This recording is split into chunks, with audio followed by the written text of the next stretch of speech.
Hello, hello, hello, everyone. How are all of you? Hopefully you're all doing well. I'm not exactly feeling the greatest here physically at the moment, but we'll try and get some stuff done here on Final Fantasy XIV.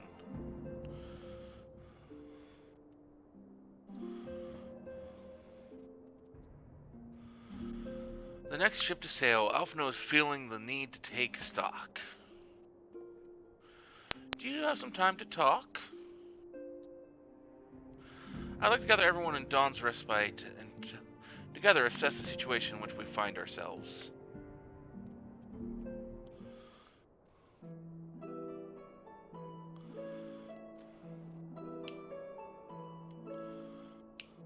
Let's take stock of the facts, shall we? The crisis at hand began with the sudden appearance of ominous towers in a multitude of locations throughout the world.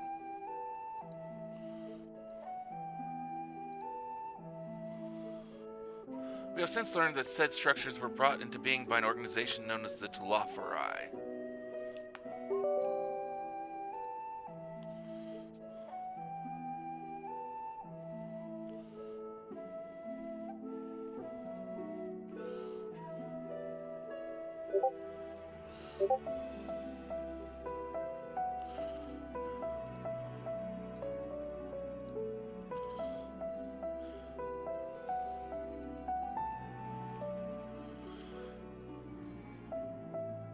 What the hell?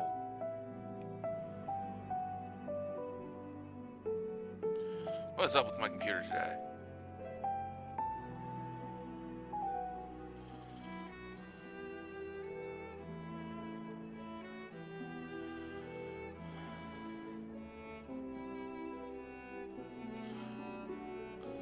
Sorry about this nonsense. It's not the kind of nonsense I like to be dealing with on any given day. But, hey, it is what it is.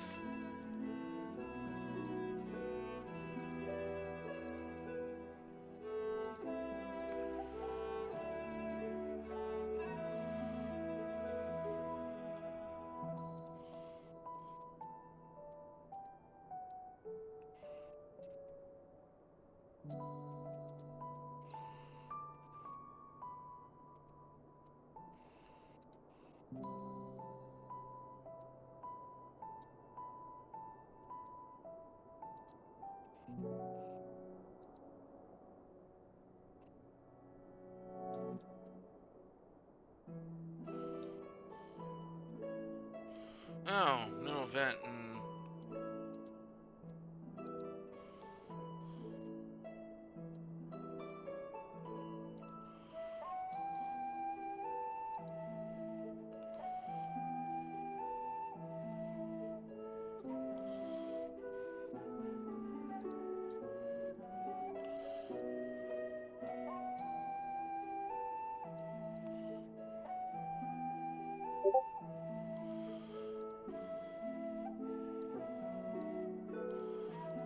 There we go. Okay. Delphi's stated purpose is to recreate the final days of eons past, an apocalyptic event that would result in the destruction of all we hold dear. Already have these towers of theirs been the cause of untold suffering. Countless innocents kidnapped and imprisoned, their faith perverted for primal summonings. And unless we find a way to deal with the corruptive aura surrounding the spires, we can't even get close enough to rescue anyone. Those shielded with the blessing of light seem to be able to resist being tempered at least. But after what happened to Ehrenwald and Fordola, we need to be very, very careful about how we proceed. Yet, while these threats close to home are of paramount concern, we must not lose sight of the situation in Garlemald. As you know, the Telefari are under the leadership of Fan Daniel and one other delightful fellow, Xenos Galvis, the Crown Prince and our dear friend. To date, he's reclaimed his body, murdered Emperor Varus, and plunged Garlemald into an even deeper pit of chaos. The capital has probably seen the worst of it for a good while there. It saw the bloodiest fighting in the War of Succession. But that has since changed, and in troubling ways. Aye, during our reconnaissance, the air was not once rent by the barking of cannons or the cries of discord. 'Twas an eerie fog of silence which did blanket that ruined city. The inhabitants appeared to have been tempered, and with many a narrow word spoken did they labor to transform the palace into a soaring edifice born of nightmares. If they were indeed made thralls, it seems safe to assume that these events, too, were orchestrated by the Tulafaroi.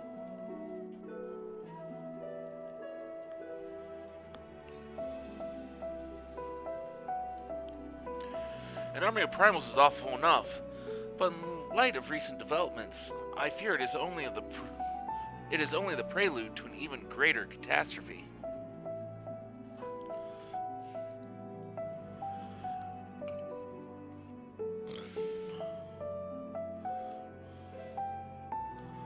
We need to devise a means to counter this threat quickly before our allies are overwhelmed.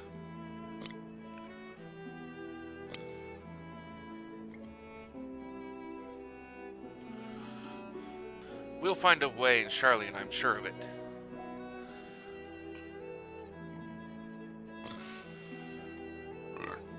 Master Fortunal's comments regarding the final days were curious, to say the least.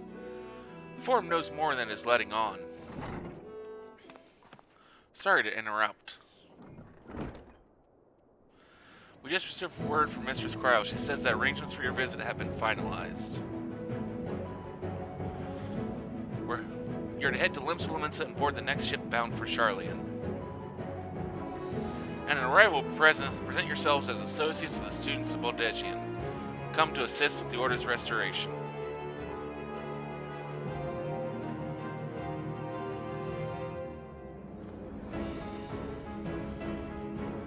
The arrangements have been settled, but what of your thoughts? They must race at the prospect of returning home after so long.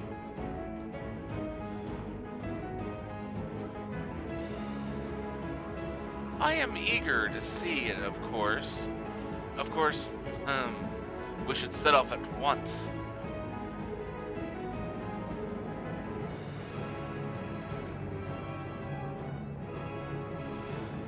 Then I'll accompany you to the docks. You need at least one person there to wave and cry and wish you a safe journey.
Okay.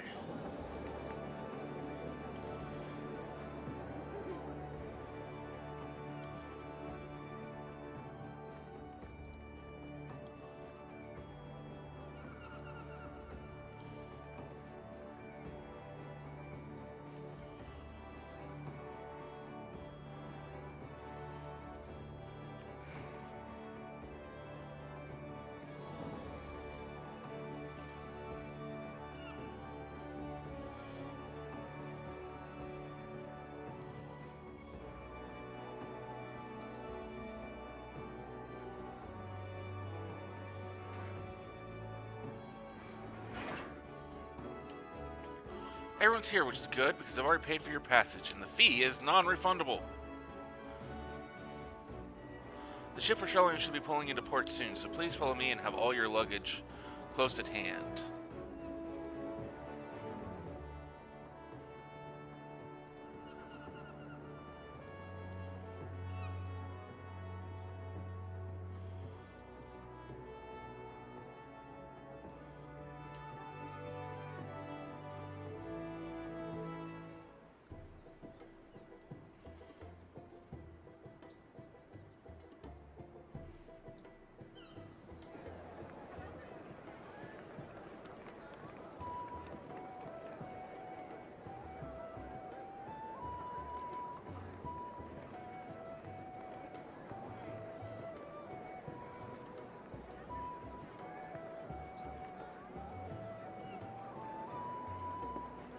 They've almost finished loading our cargo. We should be ready to depart right on schedule, or so I'm told. Excellent. 'Tis nice to have a smooth beginning to one's journey, at the very least. It's funny.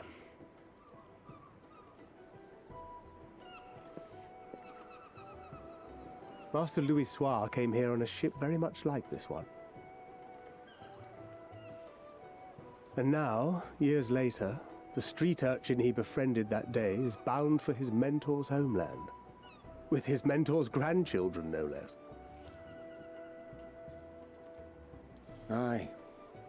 'Tis upon reflection that every twist of time's river and fate's whims are brought into sharp relief. Thou hast matured much in the intervening years. Wert thou not caught attempting to relieve Master Louis Soir of his purse scant moments after he made landfall upon this dock?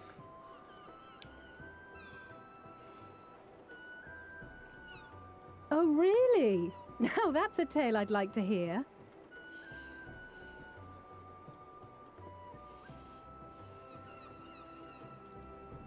Will this be your first visit to Scions, Sir Estinian?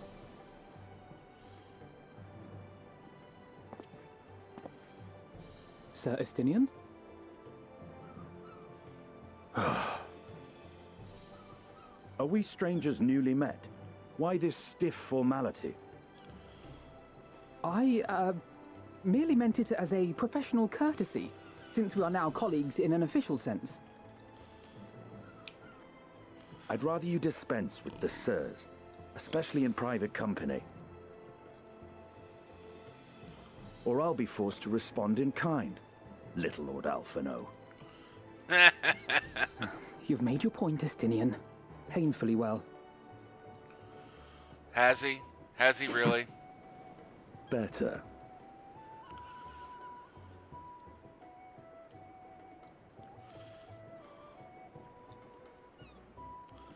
Because I don't think he has. Are you all right, Tataru? You seem positively distraught. Distraught? Me? Don't be silly. I think it's lovely that they get to see their homeland. It's just, we're trying to thwart the schemes of an army hellbent on destroying the world.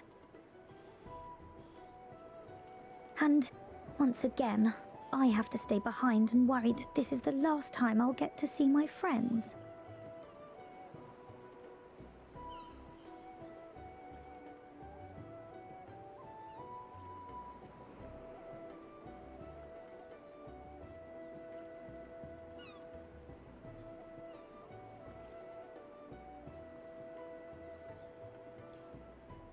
Well, that's hardly comforting. But it's true. Ah, good. You're still here. Hori! Coulternay!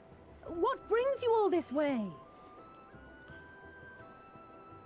We're to assist the Maelstrom and the Kobolds with a lunar primal operation, so we thought we'd see you off before heading to the tower.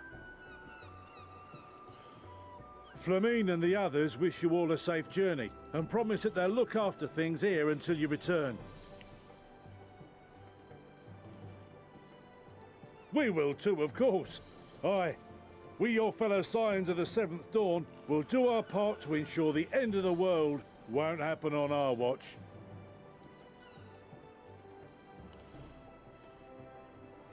We're set to sail! All aboard for Sharlayan!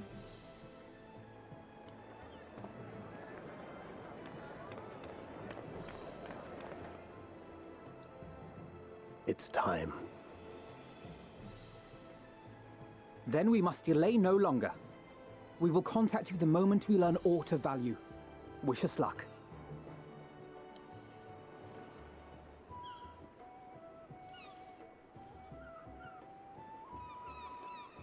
Have a safe journey, and please, please, be careful.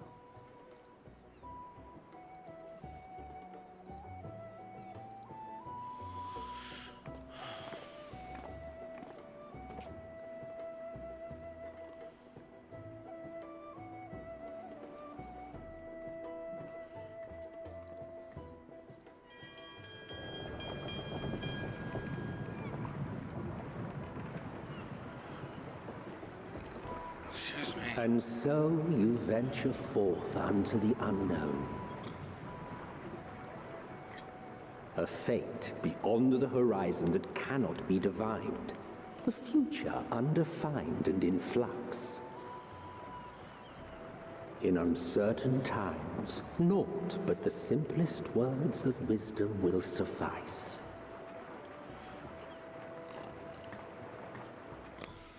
That which lives is destined to die. Love leads to loss. Every beginning has an end.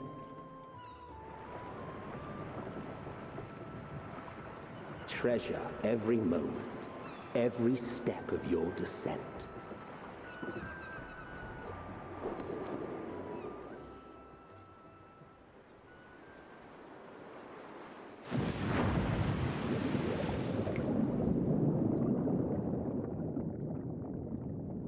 And there, in the depths where souls and stars rest, find your truth.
Here.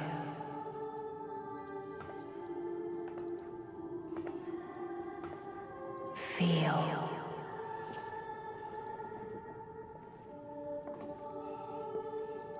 Think. No. I refuse.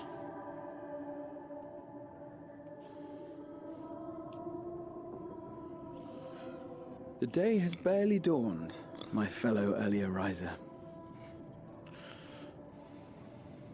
Though we're hardly alone in that. Envious of those still sleeping soundly, no doubt.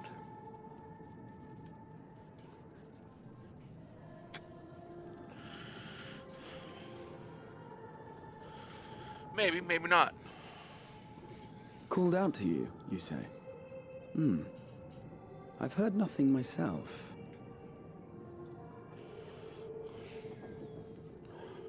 In any case, I dare say the sea air will do you good.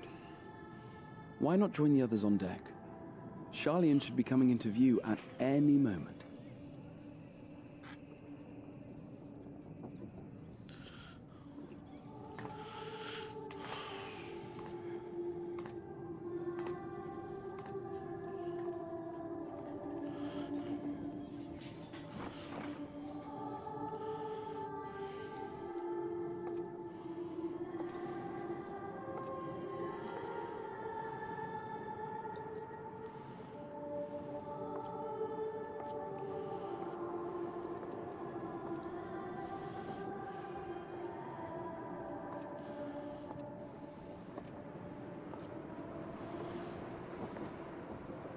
Who the fuck is that?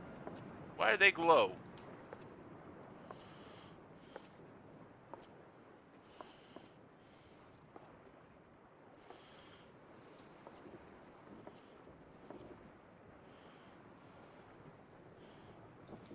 My voice yet reaches you. I am glad. Idling then? Hear, feel, think. And thus do we meet face to face at last. My warrior of light, guided by the crystal.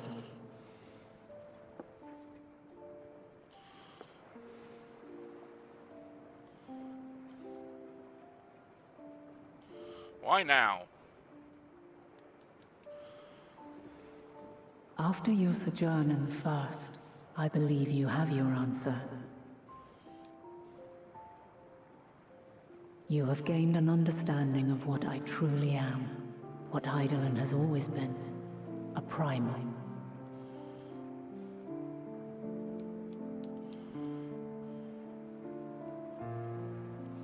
Zodiac was created to forestall the apocalypse which threatened the ancient world, and I was brought forth to bind him.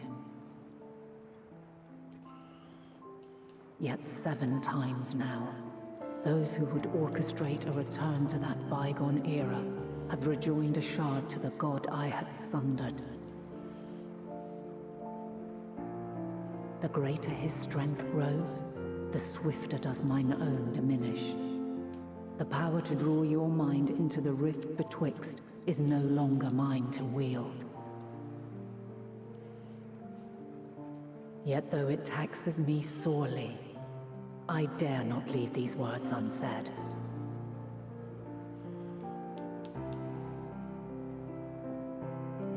Even bereft of my guidance, you and your companions have accepted the burden of this star's troubled past. A conjunction has begun to form, an intertwining of your time and mine.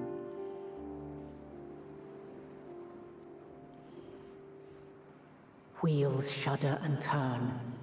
Conflict looms, monumental, which will decide the fate of this world and all life upon it.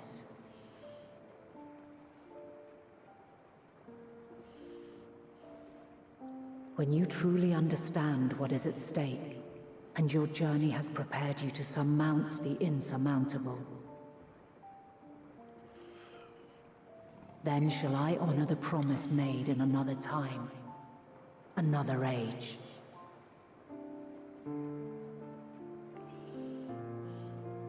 Cast your peepers to the fore, folks. Scions just over yonder. I will not keep you further. Your traveler's heart must yearn to behold this unfamiliar land. We shall meet again, and soon. How do you know? Do you know shit I don't know?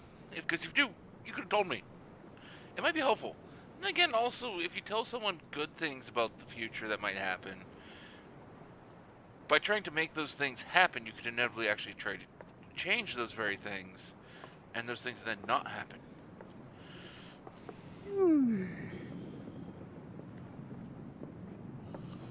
Oh, what a fine morning. Still a bit stiff though. And a good morning to you too. Taking a look at the island already? Then let's go. Let's go. Might still be room in the prow if we're lucky.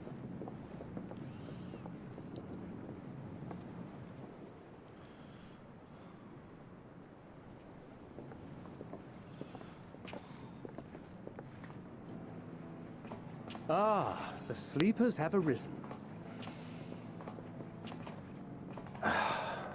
There she is.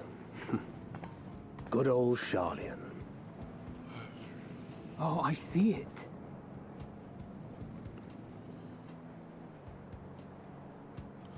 Looks cool. Home. Home at last. Well, maybe not in Father's eyes, but we'll manage on our own, if we must. You do know you're not alone in this, don't you? Indeed. 'Tis as Sir Estinian saith. Forget not the comrades who boarded this ship at your side, I prithee.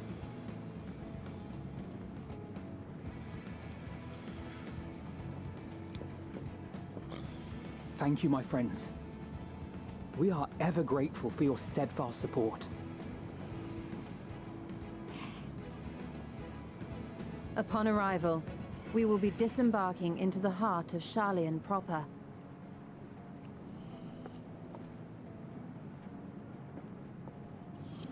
There is no greater concentration of wisdom in all the world. I am confident Wisdom that or somewhere knowledge, 'cause within they're that two center of very knowledge different and things. learning, we will find the answers we seek.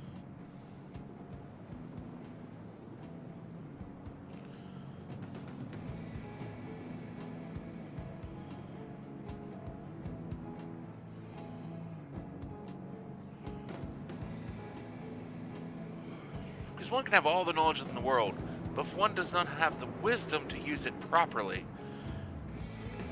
in both a moral and ethical way,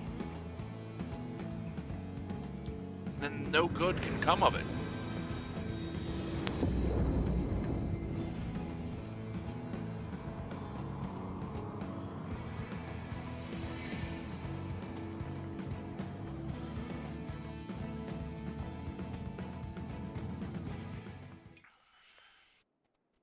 Scions, the solitary island nation of the northern seas. Where under the watchful gaze of Thaliak, patron deity of scholars, academics hoard all manner of knowledge and secrets. Once, they deigned to accept foreign students into a distant colony maintained in the Dravanian hinterlands. How swiftly they abandoned it once the first Garlean boot set hostile foot on Alamegan soil. So averse to the prosecution of war, these men of wisdom, your would-be allies.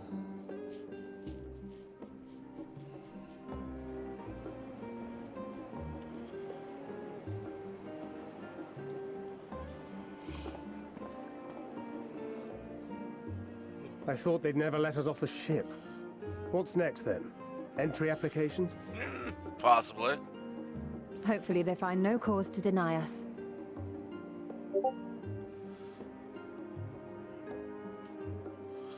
Hasn't Sharlayan all but severed relations with foreign powers? Those of us without direct ties, myself included, may be refused outright. 'Tis true that, as a nation, Sharlayan only forms trade agreements with a select few neutral countries. But from a practical standpoint, an island cannot afford to be overly strict with its borders, especially not if that island's people are wholly devoted to the accumulation of knowledge. If one submits the proper paperwork, with satisfactory evidence of identity and intent, then foreigners may be granted entry. May. Seems like we're very practical. May. Quite. So let us be absolutely clear on these points before we proceed. The immigration officer will ask for your affiliation and your purpose of visit. Considering Sharlayan's views on intervention, I strongly suggest we avoid any mention of the Scions. Kral has laid the groundwork for us to act as associates of the students of Baldessian, and our ostensible reason for being here is to aid in their order's restoration.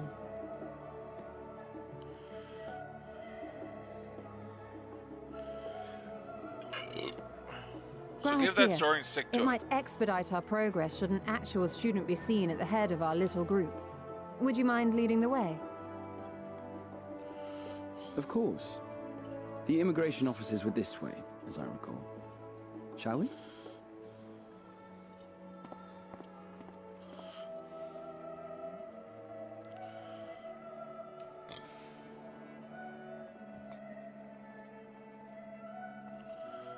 Greetings. We've just arrived and are eager to make our way into the city. Would you be so kind as to process our entry applications? Certainly. I see by your mark you are an Archaeon. I am. Grahart here of the Students of Baldessian at your service. I was assigned to an Eorzean survey team, but have returned to assist with the reformation of my order. My associates here will provide additional support.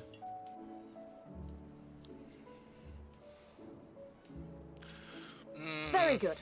I have paperwork detailing your group and its scheduled arrival for today.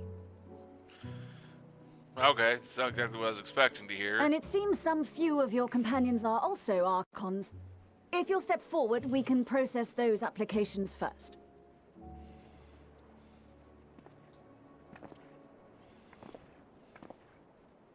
Ishtola rule.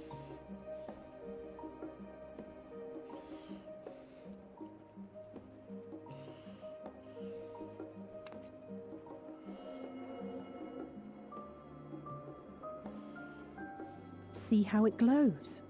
That list is etherically linked with the citizen registry kept in the main repository.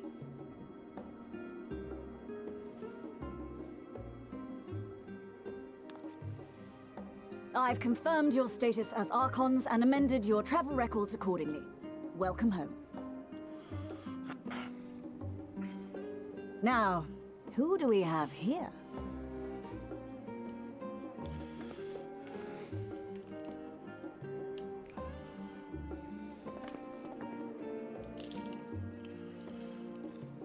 Outcast. Alphino Leveilleur. And Alizé Leveilleur.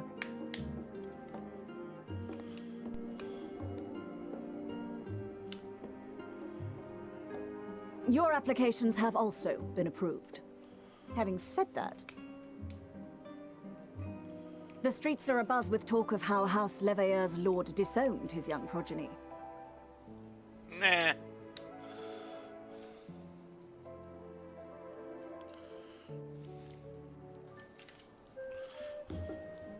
And while such personal circumstances constitute no reason to deny you entry, I urge you to avoid exacerbating your present situation. Times are quite troubled enough already.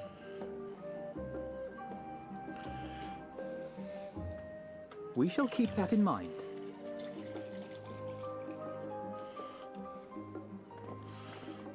These last two are not Sharlayan natives, but you will find their credentials are in order. An application was made in advance.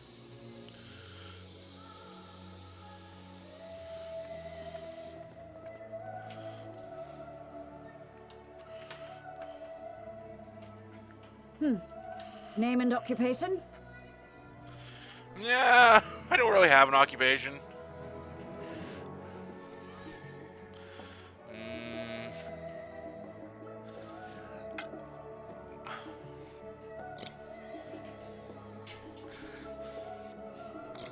An adventurer.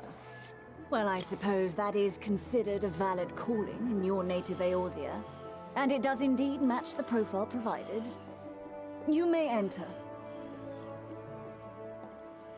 And you, sir? Estinian Valino, formerly of the Order of the Knights Dragoon in Ishgard. Formally, at least. And what, pray tell, is your profession now?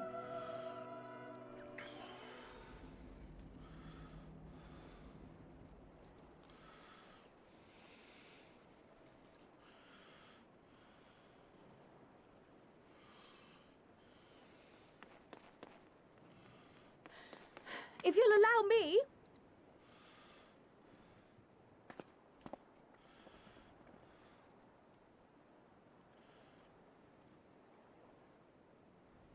My associate is a mercenary, hired for his strength at arms. Surely you are aware of the dangers we often face on our forays into the wilderness. Mistress Baldessian, if you insist on sponsoring his entry, then so be it. But while I appreciate that desperate times call for desperate measures, I find your choice of company concerning. Be advised that even a single misstep may have severe repercussions for your organization. I have every confidence in my chosen company, dear and trusted comrades that they are. But I thank you for your concern.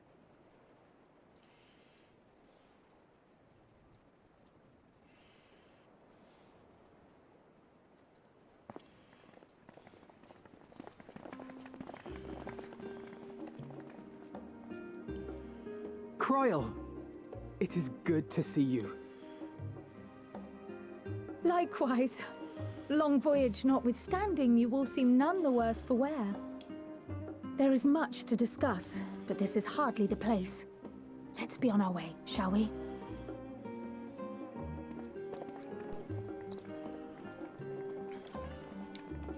Oh!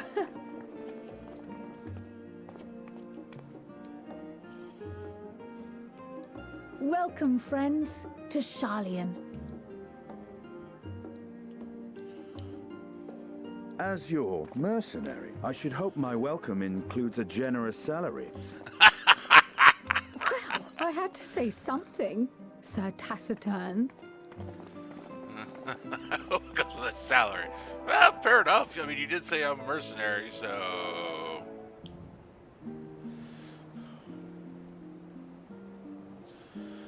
I'm glad I spotted your ship coming into port. The officers are born bureaucrats and sticklers for detail.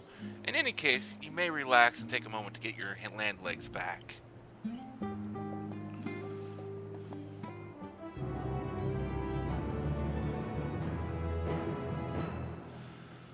Cryo sweeps the Scions with a speculative look.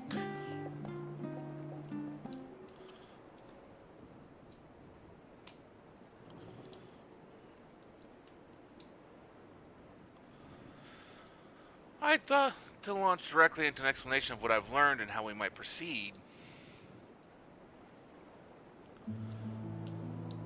But this illusion is Stinian's first time in Charlene, and for the rest of you, a homecoming that was long overdue.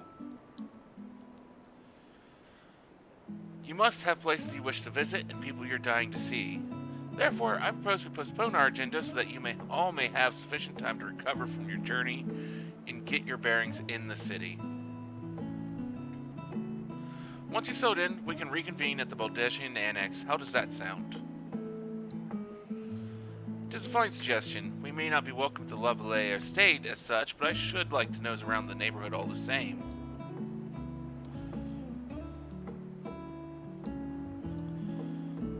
I am equally untethered, as it were. There is no particular place that my kin call home. So I would not pass up the opportunity to reacquaint myself with the city. Likewise, a quick tour of our old haunts might even yield some useful gossip. The annex was west of the 8th Raid Plaza, wasn't it? I shall join you there. Yes, we'll see you there.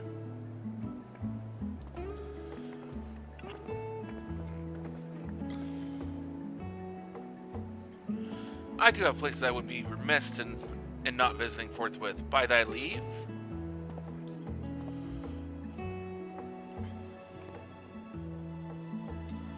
What of you, Asinian? My services as a guide are yours for the asking.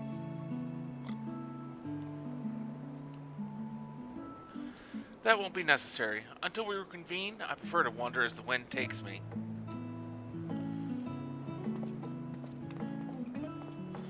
But, oh.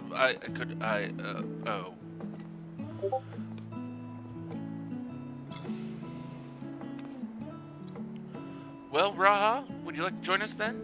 You've been gone for quite a while, and this would be the perfect way to refresh those dusty old memories of yours.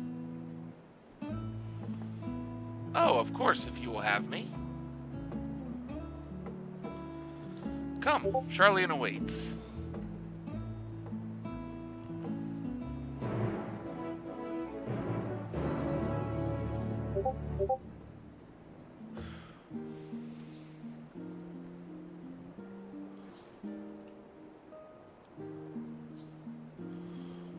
While I'm right here, let's grab that Aethernet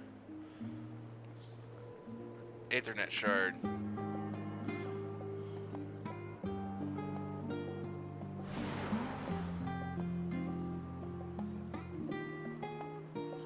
So this is pretty cool looking.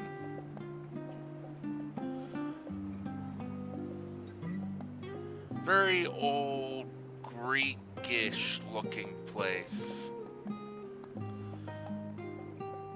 Or ancient Grecian, I think is actually probably the better term to use. Worldly Affairs Officer, or official. Oh, trouble. Oh, I don't even have to cause that. They'll just show up because I'm here. After you, my friend, I am more than content to follow your lead.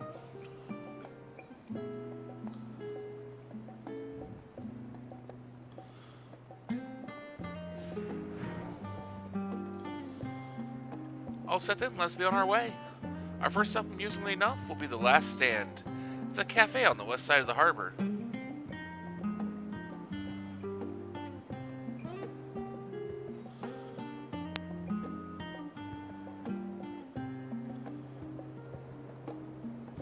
Oh.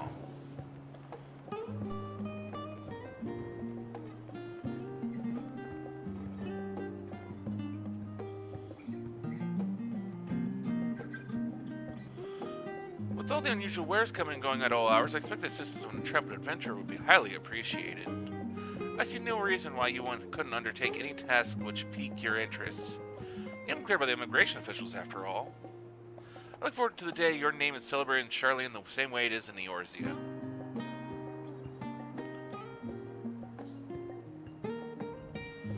Okay. This place is called the Peristyle, and it is the first stop for cargo unloaded at the docks. You'll find the usual necessities for daily living and other imports vital to running an island nation, but also supplies that further Charlian's pursuit of knowledge, namely large quantities of books, specimens, and samples. Sorting these stacks certainly seems to keep the attendants busy. Is that... I don't know if... Yeah, I did. I clicked the right thing.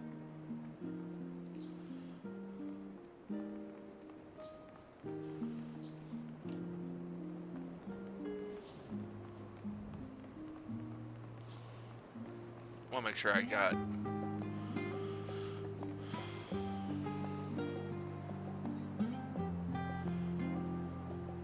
Now that is a sight one could hardly forget, the great statue of Thaliak. As a student of Bodegian, I was usually quartered on the Isle of Val, but I would gaze upon the scholar's wise features every time I returned by ship to the city.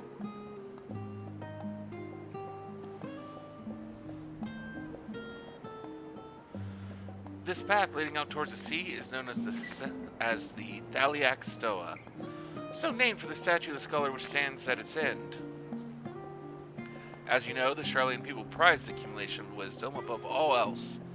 Thus, when Thaliak was chosen as our patron deity, it was more a matter of pragmatism than belief, an alignment of principles, as it were. We may have honored him with rather impressive sculpture, yes, but our faith is not so restrictive as that of, say, the Ishgardians. Individual Charlians can, and do, worship the divinities of their choosing.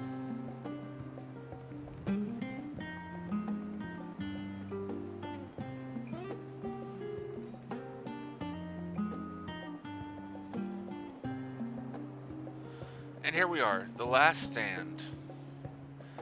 I may have mentioned this before, but although our research into nutrition and food preparation is quite extensive, the average Charlian tends to regard seasoning and flavor with a certain indifference. How can I put this? The food is... it's bland. It's encapsulated by our infamous Archaeon loaf. The prevailing sentiment towards cuisine is dietary value first and taste a distant second. There's one pupil at the studio, however, who could stomach the school's insipid meals no longer. So, he quit his lessons and poured all his savings into building a proper eatery. And so the Last Stand came to be.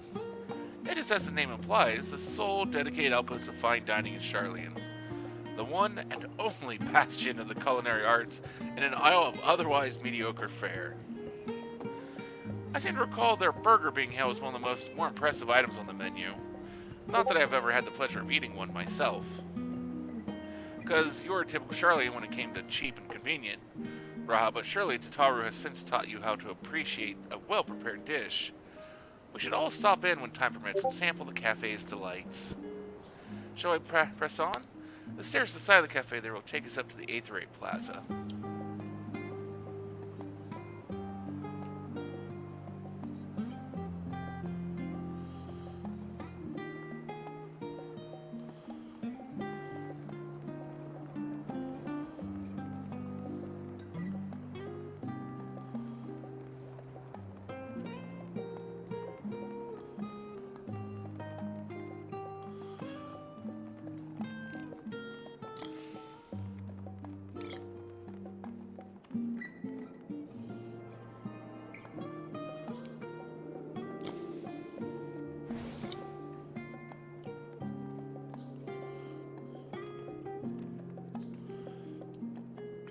An unusual shape, isn't it?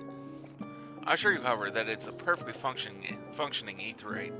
Remember to tune yourself before we move on. Now, being the diligent tour guide that I am, I should make mention of the Confluence, a research facility located on this very plaza. Its much vaunted discoveries are the reason Charlene stands at the forefront of teleportation technology. In deciphering the underlying principles of the elegant aetherites, it allowed us to understand and reconstruct what was essentially a lost art. And off we go, to our next destination. Our path leads northeast to the Agora, Charlene's largest marketplace. Well, and they even called it an Agora. Though I think Agora is a Roman term?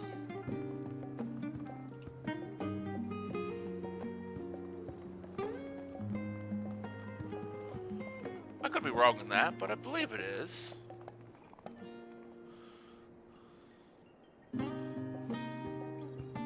Speaking of aetherites, those teleportation fees do add up after a while, which is why I tended to rely on the far cheaper ferry services. I was pleasantly surprised when Mr. Sataru informed me that the Scions are reimbursed for transportation costs as part of our duties. But I find old habits hard to break. That, and I'd rather not be bothered filling out the necessary paperwork.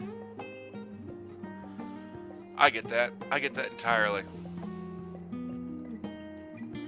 That's the entrance to the Confluence. I have no doubt their expertise will prove useful at some point, so I suggest you remember the way there.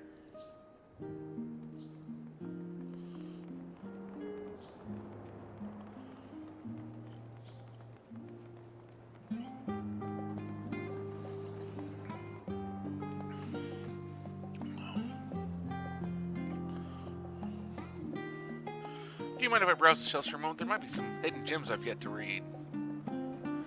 Only a moment? How optimistic. Feel free to browse all you like, but we won't wait around for you. Perhaps I'll return here later then. I get that entirely. Anytime I see books anywhere that are for sale, I have a hard time just not going, just a moment, I need to go through and browse through here. Because it's like, I love books. I love to sit down and read. I don't generally buy paperbacks anymore, just because those take up a lot of space.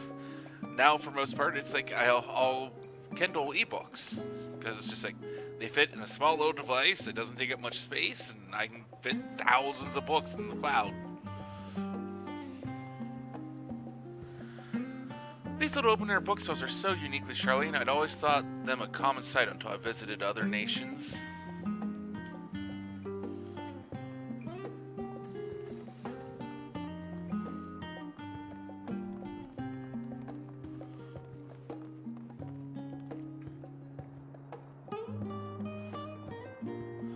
Welcome to the Agora, where you can find wares made in Charlene as well as a wide selection of imported goods. They also used to sell questionable prototypes from the various research institutes, but I think that practice has, thankfully, died out, for the most part. Otherwise, I can think of no better place than to stock up for your next big adventure. Am I overselling it? Meh. On a more serious note, the next stop on our tour is one which is of particular relevance to our ultimate purpose here. We must head back to the Aetherite Plaza, follow the path north, then climb up the stairs to that imposing building at the very top.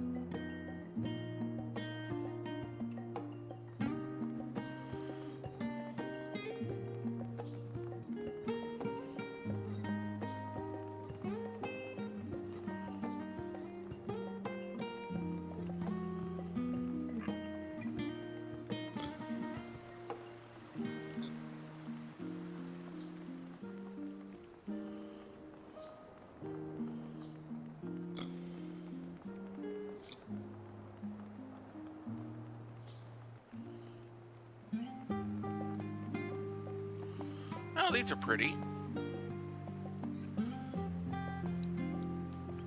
These little decorative features are typical of Charlene architecture. Aside from the research wing, our headquarters on the Isle of Val were rather simple and rustic by comparison.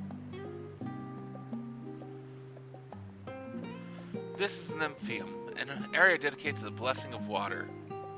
For Charlene, water represents more than a life-sustaining liquid. It is a reminder of the great flood which precipitated the birth of our nation, as well as a symbol of the knowledge which flows from Thaliak's divine ewer. This is the reason you see an abundance of fountains throughout the city, and a propensity for utilizing water as a decorative feature in our architecture. I mean, water is such an amazing thing to see used as decorative item in anything, whether it be fountains. Although I've seen a rather interesting way of using it for heating and cooling a house. And that's basically during winter. You have a vast container of it, and then you run it through. That you heat up the water there, and then you run it through pipes, and even through through like the glass. So, if say you've got windows and such, you just run it through the glass itself, and it'll actually help better seal and keep the heat from going from the inside to the outside,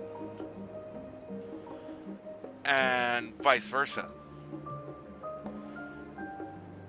And so long as you actually had the speed of the flow of the water right, it actually would not really appear as any different, but you had to have the pressure and everything correct in there so that you didn't actually get that. This grand structure before you is the rostra. The name refers to the original public platform erected here upon which a forum of elected representatives would deliver orations and debate policy. Although the stage has since evolved into council chambers, the nature of the forum and the duties of its members remain largely unchanged. Am I boring you? You seem awfully distracted.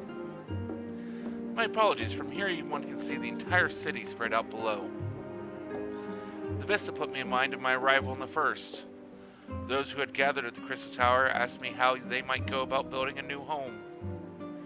Naturally, my answers were all inspired by my knowledge of the finest settlement I could think of.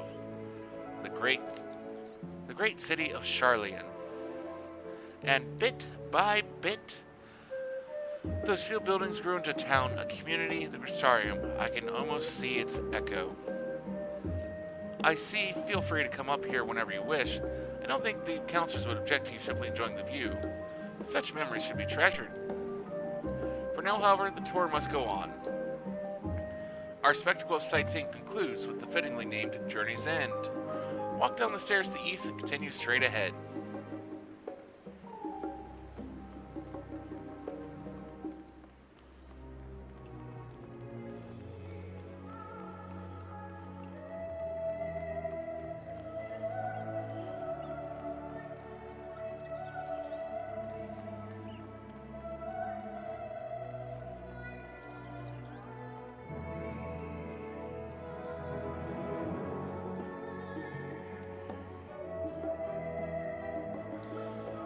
We've arrived at Journey's End. History tells us that this was where those who put ashore into Archaeon's Nyumkrep built their first homes. In the present day, it serves as the residential district for the most important officials and the oldest Sharlayan families. You'll see that one mansion is clearly larger than its neighbors. That estate belongs to our friends from House Leveille. All things considered, we should probably keep our distance for the time being. And with that, we bring our little Sharlayan tour to a close. I hope it has proven to be an entertaining and enlightening experience. Now, shall we head direct to the Bodesian Annex? You remember the way, don't you? Let me think. We head down towards the harbor, cross the bridge to our right, then follow the path below to the Aetherite Plaza. Correct. After you.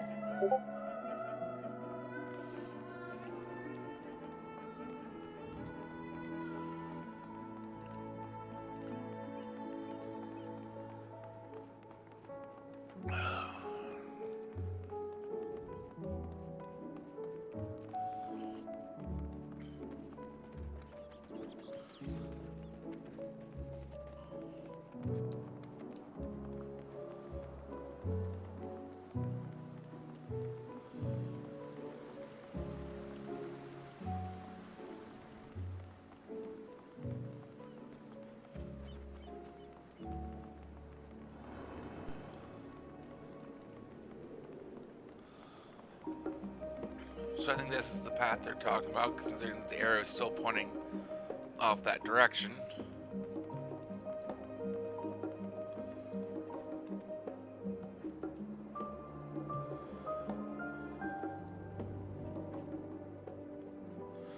As the joyous looks on Raha's face has undoubtedly informed you, this is the Boldegian Annex.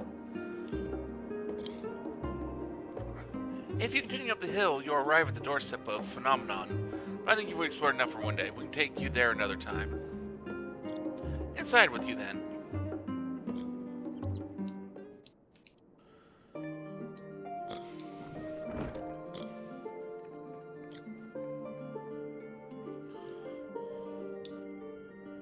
I'm back and I brought Illusion and Raha with me. Ah, you were right about the ship then. Hello. It's good to see you again. And it's a pleasure to finally meet you. I've heard many a tale of your exploits. Ojika Sunjika, it has been an age.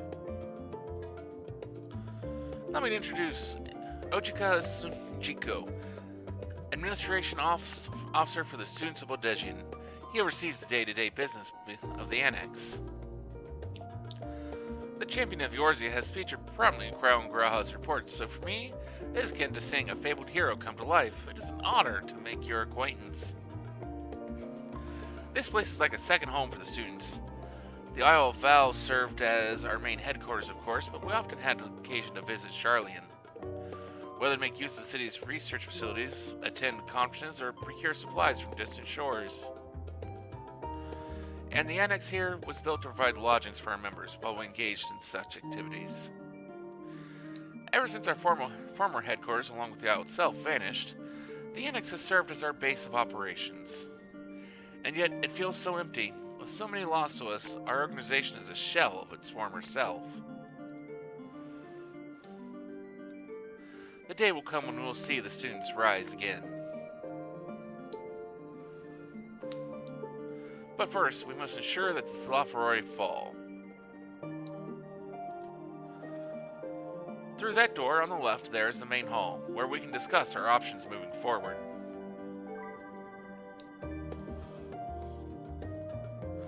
Once everyone arrives, that is, you probably have the time to rest before our discussions begin in earnest.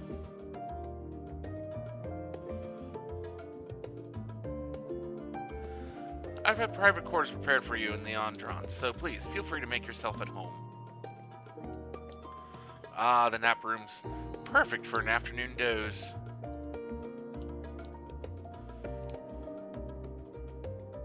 Oh, I didn't mean to give you the wrong impression. The chambers are quite well appointed, far more so than some cheap roadside inn, you may be assured. 'Twas simply that we were often so busy with research or exhausted from journeys abroad that we would slip into the Andron just to steal a few winks. And thus, they became known amongst the students as nap rooms, even if many such naps might last well into the following morning. Say the word and I'll be happy to show you to your chamber. Hopefully the others won't be too long in the coming. I'll wait for you all in the main hall.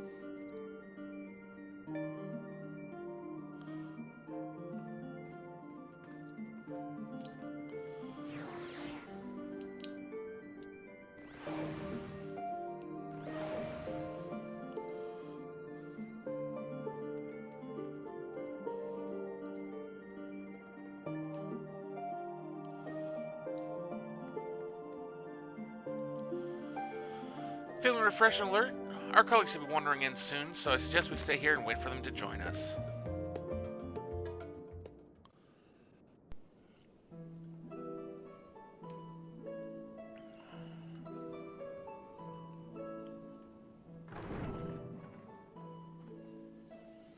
Pray forgive me.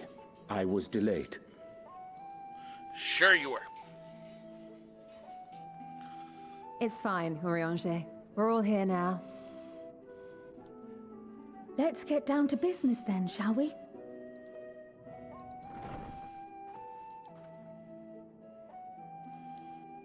Come what may, we must prevent the Thalafaroi's plans from coming to fruition.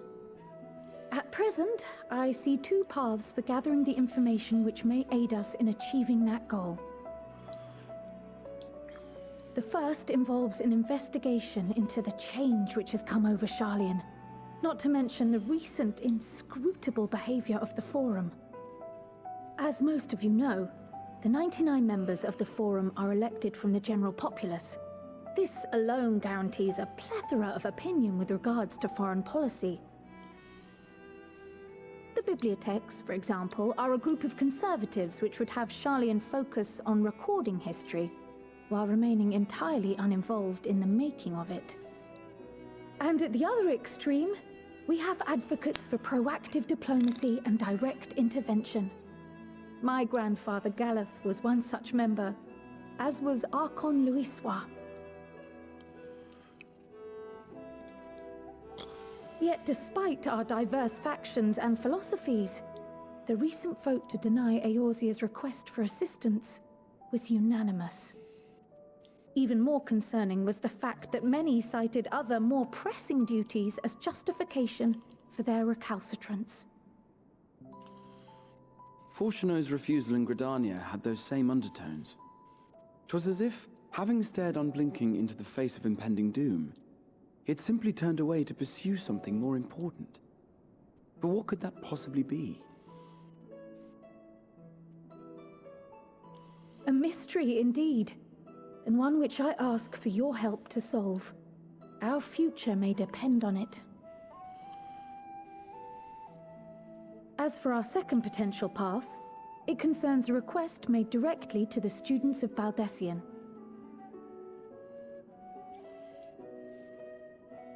Our organization was founded primarily to study strange and unexplained phenomena the world over. Mysterious relics and ruins, arcane disturbances, and so forth. Compared to our more isolationist Sharlayan colleagues, we have strong connections overseas, namely with scholars and academics who share our passion for the unknown.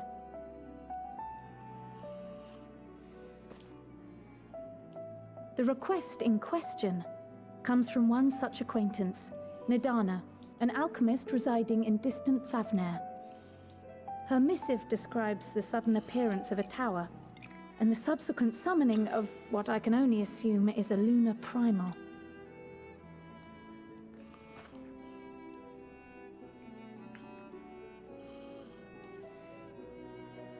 In response to this threat, the satrap of Radzat-Han, the individual who governs the city-state, has instructed the alchemists to find a means to deal with the spire. Fair enough. The artisans of that land are heirs to an ancient tradition, one rather unlike that of their Uldan counterparts.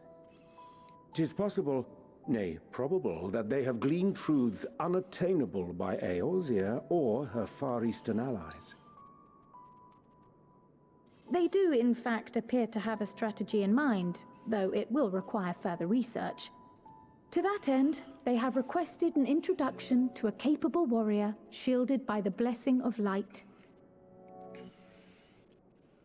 Assuming we divide our forces to pursue both of Kral's lines of inquiry, then having you join the group heading to Thavnair would seem the obvious choice.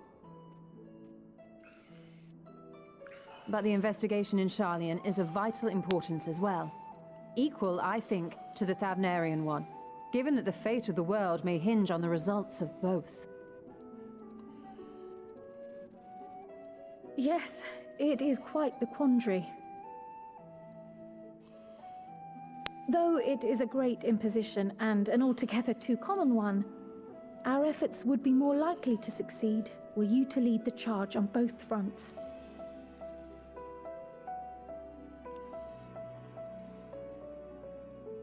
You are indeed our champion. As to which task to tackle first, we will defer to your decision. Let us next decide how everyone else might best be assigned. As for myself, I shall continue what I've begun in Sharlayan. I should also like to steal the services of an Archaeon or two. And thereby gain access to a greater range of reading material. I will help with that. Allow me to offer my assistance. I have some small amount of experience in the field of research.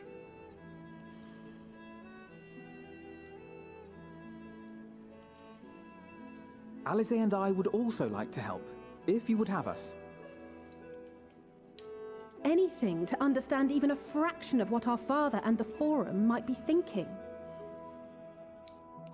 Of course, the more the merrier. Right.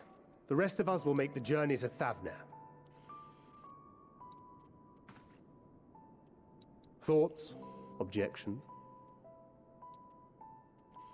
I passed through Thavner on my way to infiltrate the Empire, and though I'm not qualified to give a guided tour, I did gain a sense of where things lie. Well, that's good. I'll be happy to have you along then. So for this group, it will be you, me, and Urianger. Give me a moment afterwards, and I'll supply you with all the details of Nadana's request. Consider this hall our rendezvous point once our respective tasks are complete. May our investigations prove fruitful. One can only hope.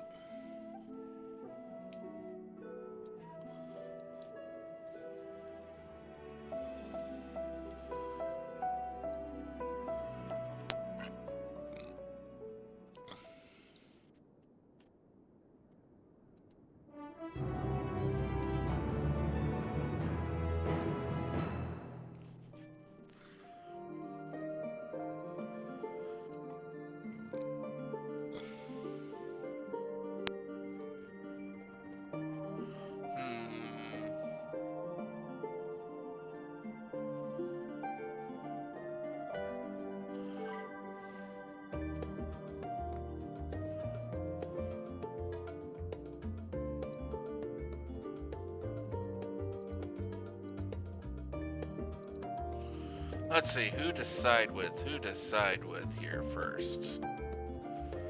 Cryo or Thancred? We'll go Cryo first. Cryo is intent on uncovering the reason behind the Forum's inexplicable behavior. An unsettling change has come over Sharlayan, but together we will define the underlying cause for the Forum's callousness. As I mentioned before, however, questioning the counselors directly is a fruitless endeavor. They seem to have already come to a consensus as to what and how little they are willing to divulge. Which is why I began scouring Sharlayan's archive of historical records for any hint of a connection to the final days.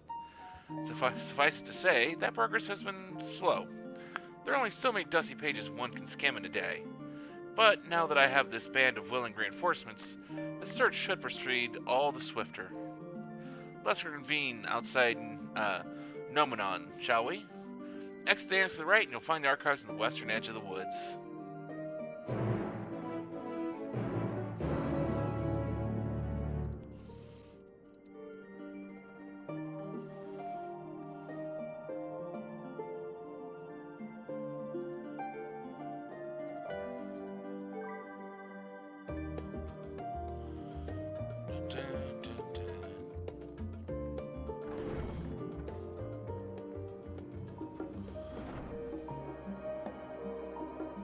Just stick our hand inside the crystal to attune to it somehow.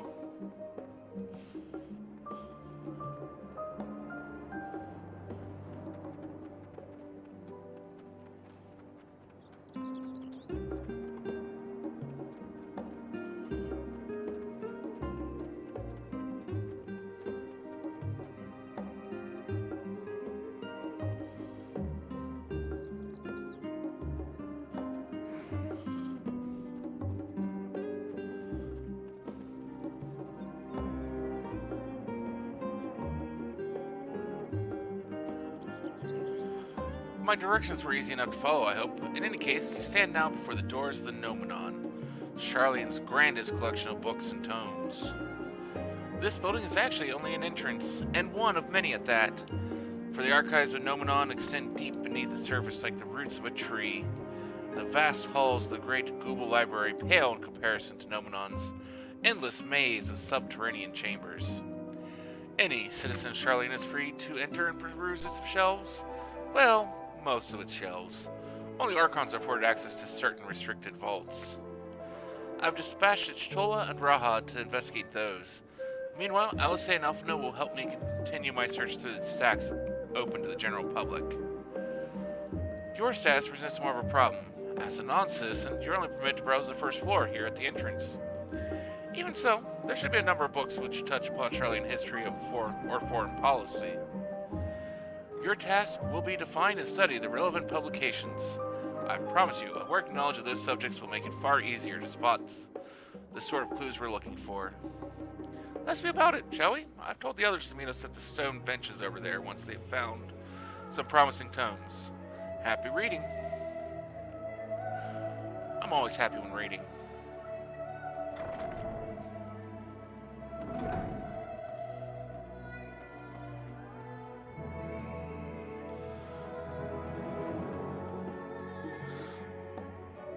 That's both cute and laughable at the same time.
Some interesting little history and world building in these.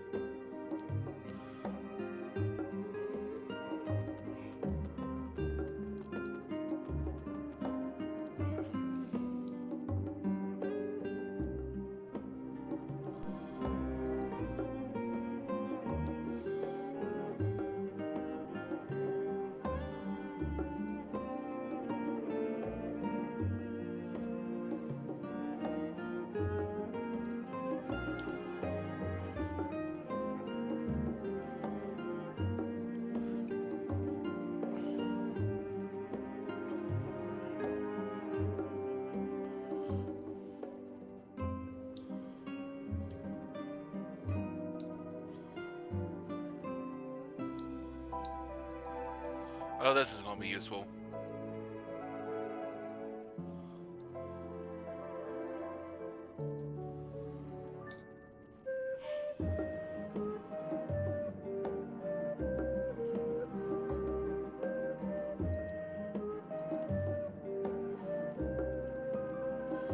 Someone realizing that their planet is not the center of the fucking universe.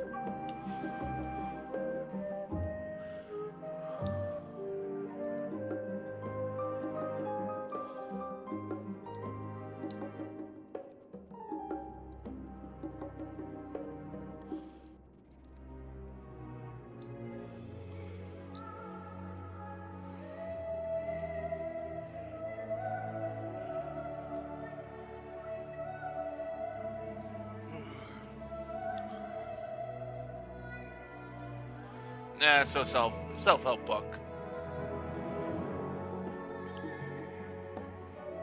Which I've read a few of those in my day.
Sorry, were you waiting long?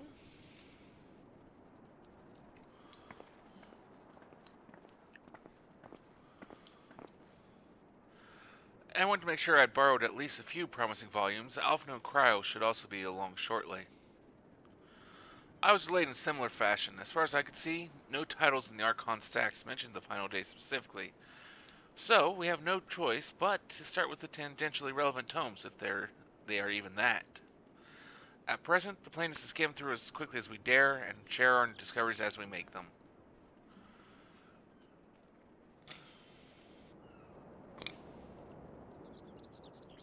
It would have been nice to invite everyone to the estate, plenty of comfortable places to read, and a ready supply of hot tea. Oh, I was always quite fond of reading outside. But it's not about the little pleasures, is it? You miss your home. It's been difficult. After our arrival, we managed to speak with one of the family servants and ask how things were.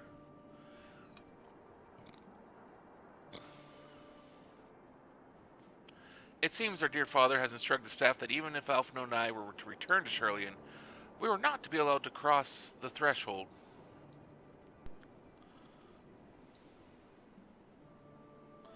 A harsh measure indeed.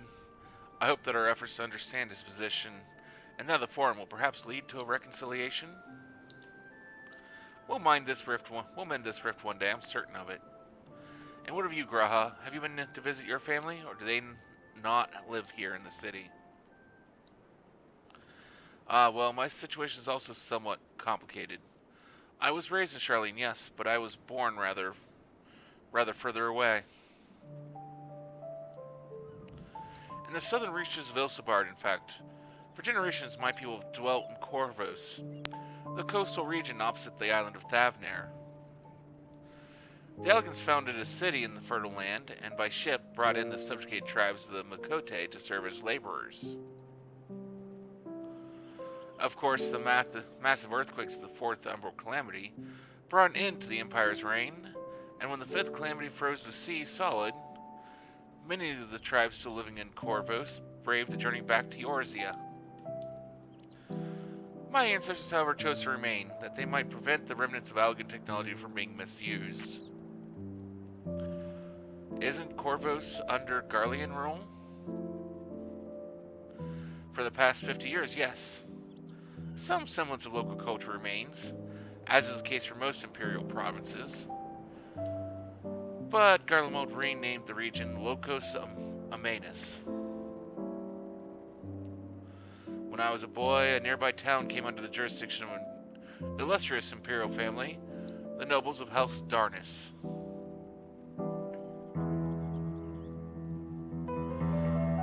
House Darnus demonstrated a single interest in Algan civilization, and so my tribe was forced to consider a plan of action. For some time already, voices have been raised in favor of abandoning our ancient customs. After all, the Alganai no longer passed to our eldest children as reliable as it once had.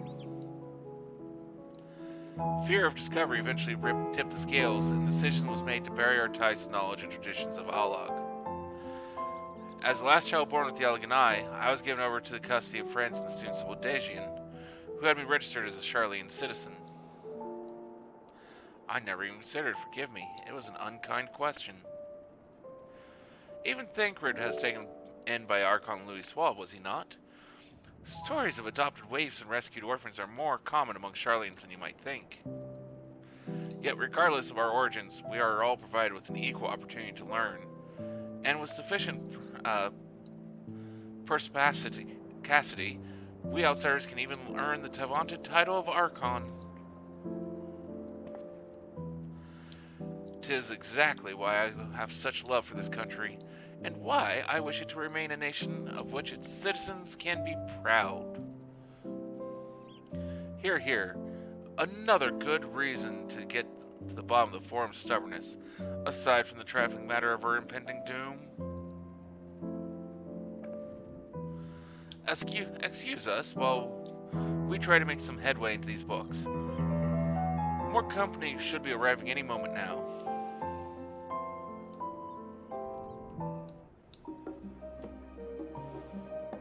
Well, we'll wait at the designated location again. We can do that. What else are we going to do?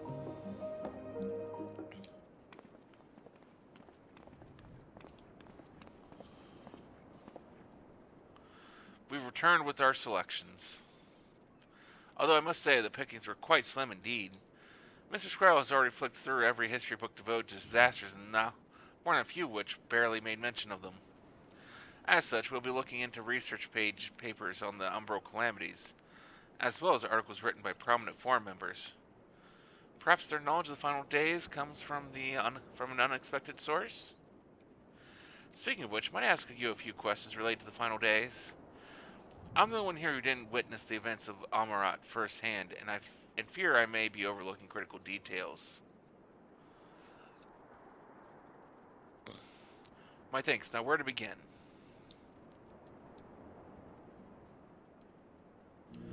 First things first, what kind of phenomena did the ancients encounter as the final days drew nigh?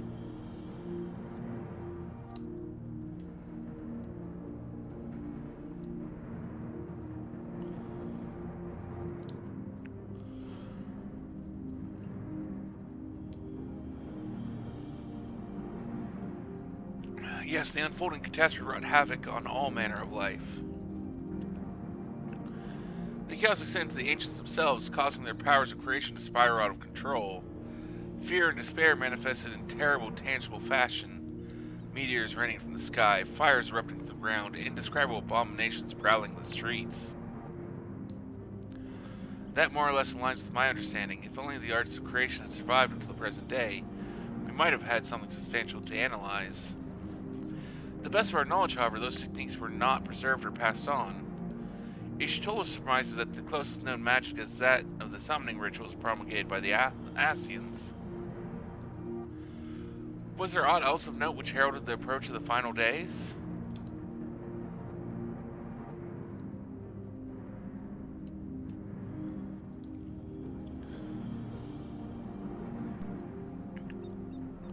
Ah yes, the Amortines spoke of it, didn't they? We never did hear this sound ourselves, of course, thrust as we were into the midst of the madness. But it seems that each and every one of the catastrophes was preceded by this ominous noise. Eventually it resounded all across the star, and not even Amarat was spared. So the ground was crying out, you say.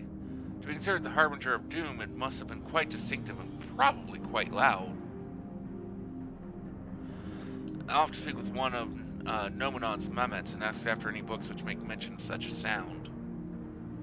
Last but not least, would you describe how the ancients sought to quell this unprecedented calamity? What definitive action did they take?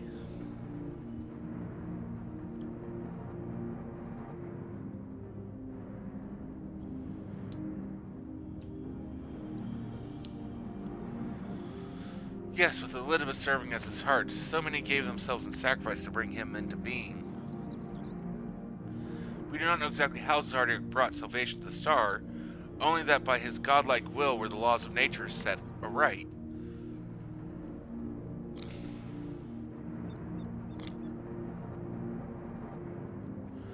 Then, once the balance was addressed, the ancients offered up a further sacrifice to heal the ravages of the final days. Lives sprouted anew, and it was these fledgling souls they intended to render unto Zodiark, a trade that would have allowed them to resurrect the shades of loved ones absorbed by the primal. or might have had Venant and her fellows not manifested their opposition in the form of Hydaelyn.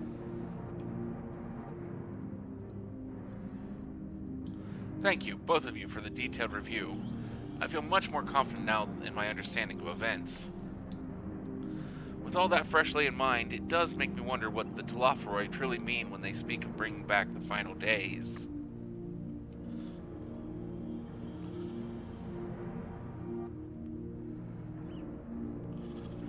We've seen what they're doing with these towers of theirs. Is forcing people to summon primals a kind of catalyst? Are they attempting to mirror the conditions caused by unstable creation magics?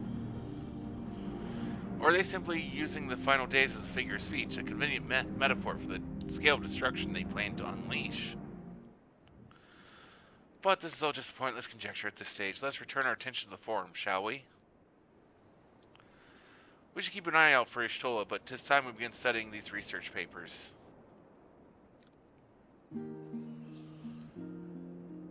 And we wait once more. Once more unto the breach we wait for the more knowledge to come our way.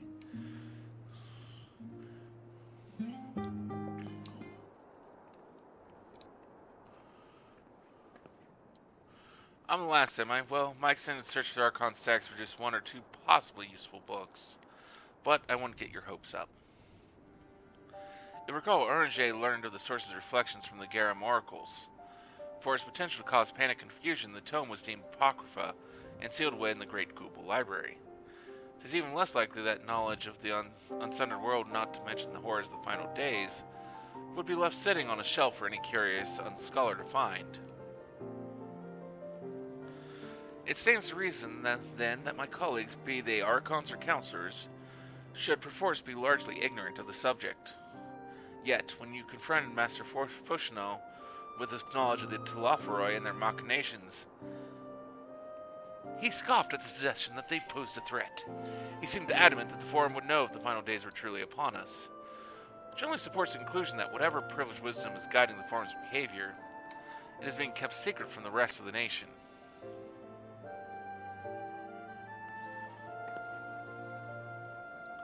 Not that I mean to excuse myself from reading duty. Whether they contain mention of the final days or no, these books could yet hold something of value. You weren't thinking of leaving, were you? There's plenty of work for everyone.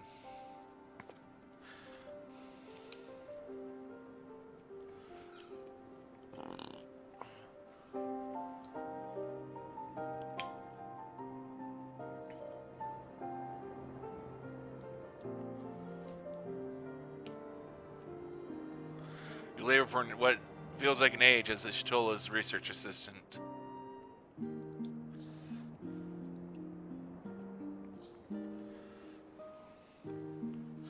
Oh dear, you look exhausted, but what about your studies? Were you able to find any books on the subjects I mentioned?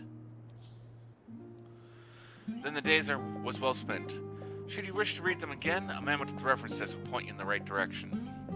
For a moment, though, I suggest you take a well-deserved rest. We might be occupied with our research for quite some time.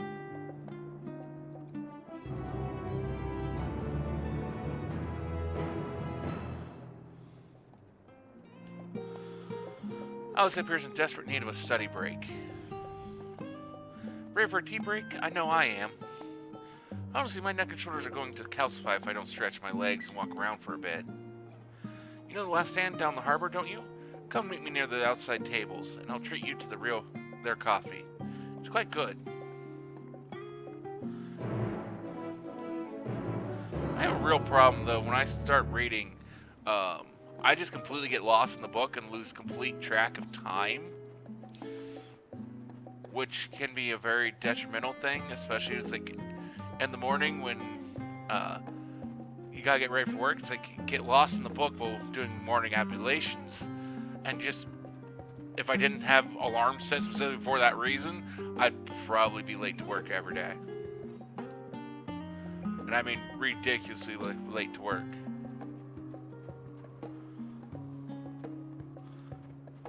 I generally can't actually read while trying to go to bed either, because if I do, I usually keep reading until I just physically can't read no more. Where basically the book falls out of my hands and I fall asleep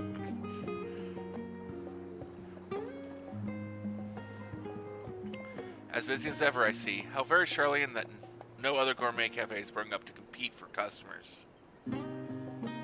Actually, this crowd gives me an idea. Before we place an order, why don't we ask a few questions and gauge the mood of the city? I'm interested to hear what the average citizen has to say about the Telaferoi. We might even learn something new. Worth a try, don't you think?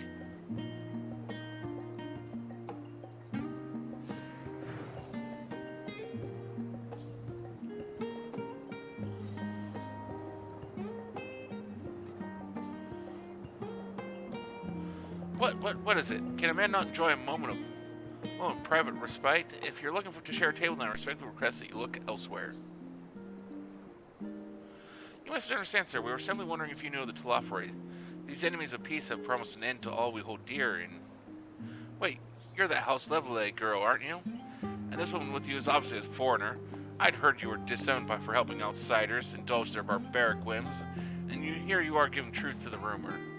I'll thank you to leave me be. I have naught to say to the likes of you. Well, I must apologize. It was foolish of me to expect an ounce of civility from one so enlightened. Come. Well, he was being an ass.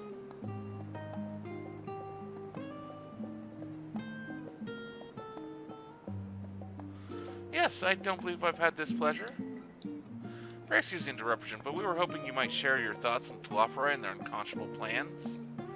My goodness, if it isn't the young Miss Levelet. My apologies, but I work in the office of the Forum, and if word reached Master Fortunel that I was helping you... I see. We're sorry to have bothered you.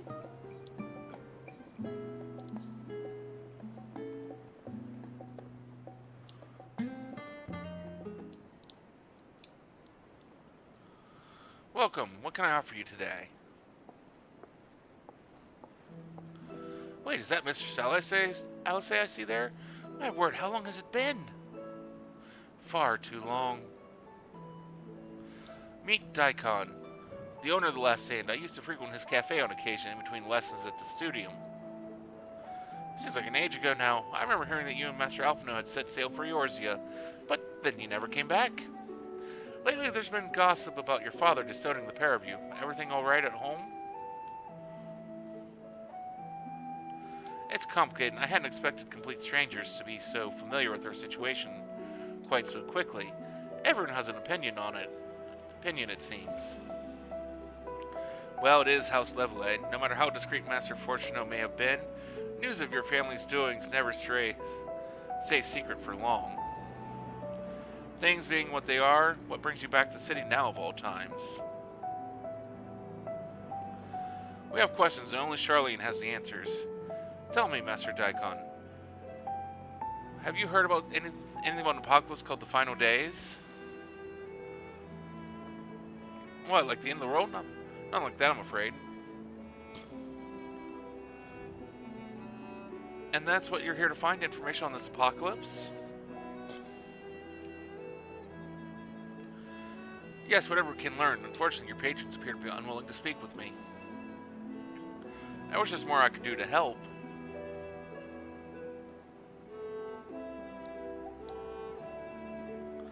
But maybe there is.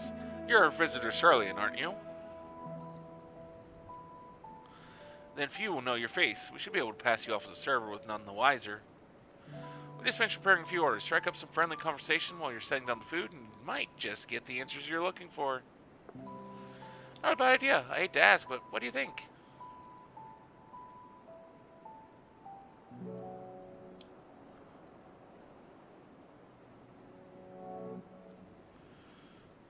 That's the spirit. Pay attention now and I'll explain where each of these dishes need to go.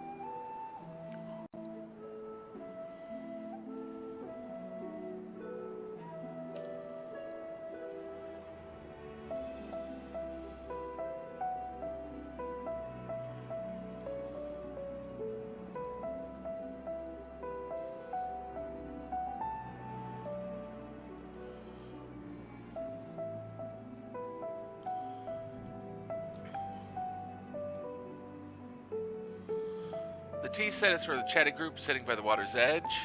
The omelet is for one of our regulars, a Highlander by the name of Gisla. She's sitting at an outside table with friends of hers. Behind them, you should see a Mikote gentleman. He ordered the oven-baked lobster. Got all that? If you're not sure, just ask him. I'll explain again. Good luck.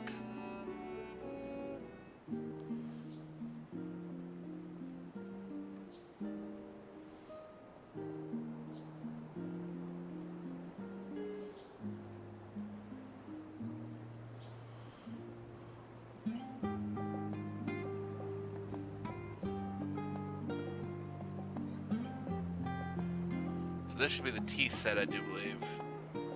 Oh, my tea set, lovely, thank you. The Talafa who? I'm sorry, I've never heard of them, or their final days. My friends are somewhat uninformed when it comes to current events. Now, if you want to hear about ritual arcane practices of the 6th century era, common or esoteric, then I'd be happy to talk your ear off.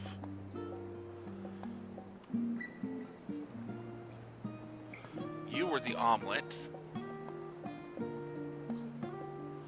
Ah, finally 2, 4, 6, 8. Let's dig in, no time to waste.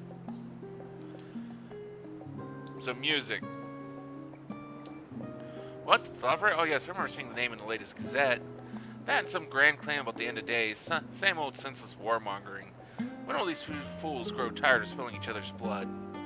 Best stay out of it, I say. The Forum made the right choice. I fully support her decision to remain neutral. And you were the baked lobster.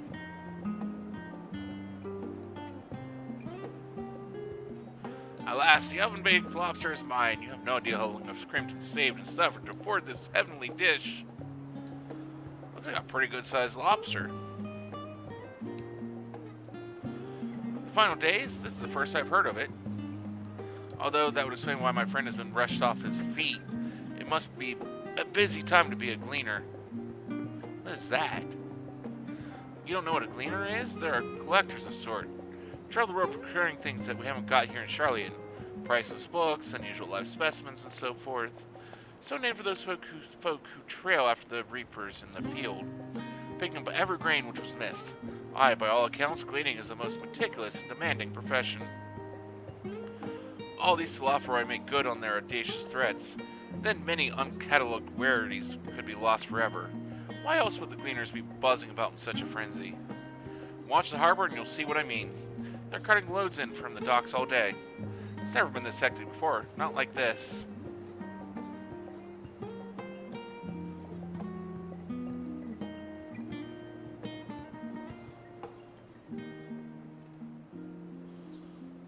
Any trouble with the customers? Were you able to get along? Anyone talking?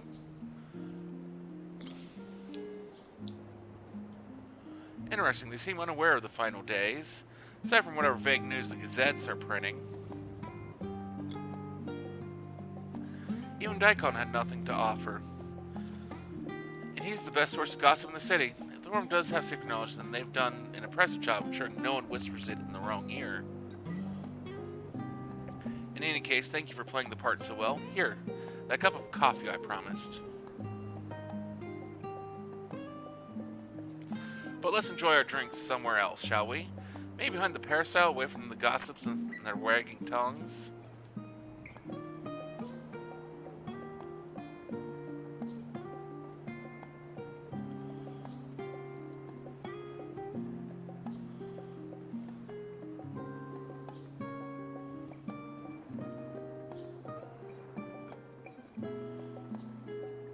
Yes, this should do. Nicely out of the wind and out of sight.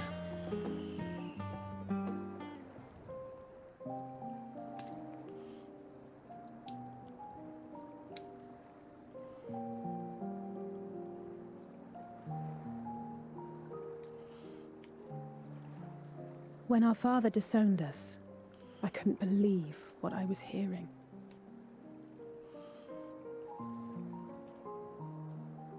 It wasn't until much later that his words began to sink in, that I began to feel the weight of what it meant. Do you remember when the decision was made to come to Charlian? Graham said that the Forum was determined to keep us in the dark, and that Father's venomous performance was part of that strategy, to keep us at arm's length.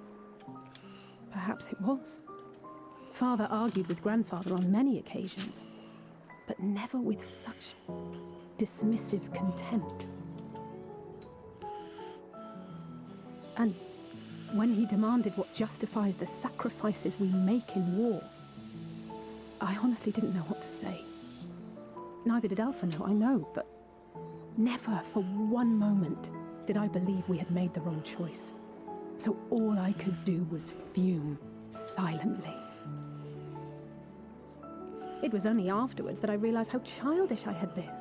How being stubborn and self-righteous must run in the family. If I could have just mustered a civil response, then things might have turned out differently.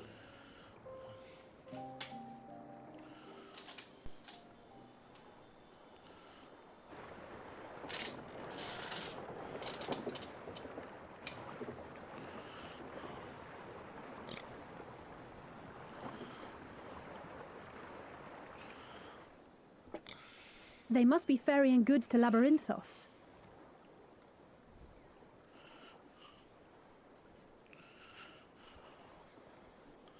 A vast complex beneath the island. Scions is famous for archiving knowledge from around the world. Well, that knowledge is not preserved exclusively in dusty tomes and desiccated samples. Our living library, comprised of all manner of flora and fauna, is housed and studied within that underground facility. Hopefully we'll get a seastead facility. Still, that did seem to be an unusually large shipment. When I lived here, it was rare to even see such cargo transported by boat.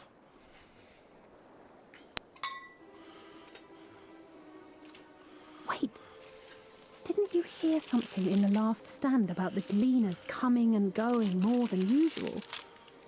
Well, I think they're the ones we saw manning those boats. And gleaners answer to the Forum. If the appearance of the Telophoroi prompted this sudden burst of activity, then Labyrinthos may hold a clue as to what the Forum is planning.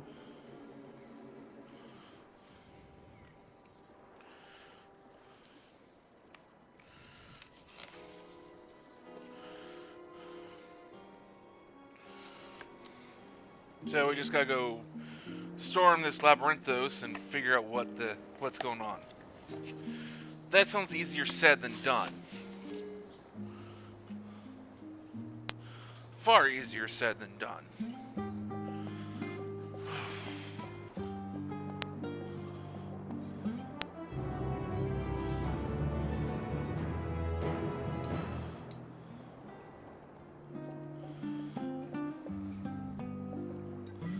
Alice is excited to share your revelations.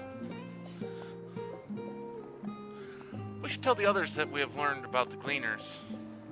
Go on ahead to Nomenon, and I'll join you in a moment. Master Daikon will want his cups back.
Before I go further that way, let's go back up here and grab that Aethernet shard.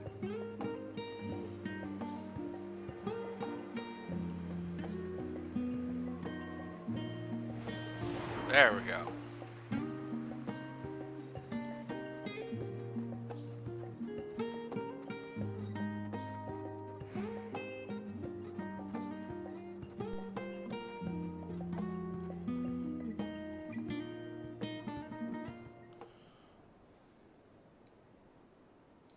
Welcome back. Been for a walk and cleared your head, have you? Not exactly. We did some impromptu investigating and turned up information on the Gleaners.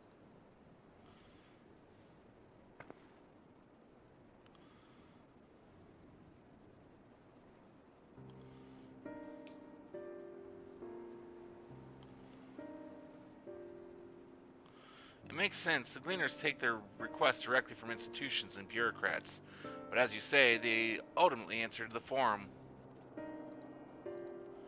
A sudden, significant increase in Gleaner traffic and in cargo, it certainly gives the impression of an overarching plan being put into motion. Let's see what theory we can build from the facts. As Stoa observed earlier, Nomenon's archives appear to contain no information concerning the final days. Coupled with that illusion LSA learned at the Last Stand, we can be reasonably sure that most Charlians know nothing of that particular period of ancient history.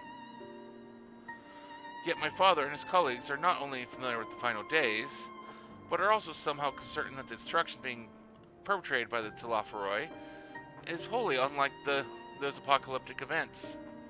Moreover, the Forum claims to be so occupied by a duty of such pressing importance that they saw fit to unanimously deny Eorzea's request for aid. And now, the Gleaners, official agents of the state, have been mobilized on an unprecedented scale. I do not think it is a stretch to conclude that the Gleaners' recent activities are in service of the Forum's secretive ends. In which case, our next course of action seems obvious. We visit Labyrinthos and assess the situation for ourselves, and if we're lucky, the Gleaners will be far more receptive to our questions.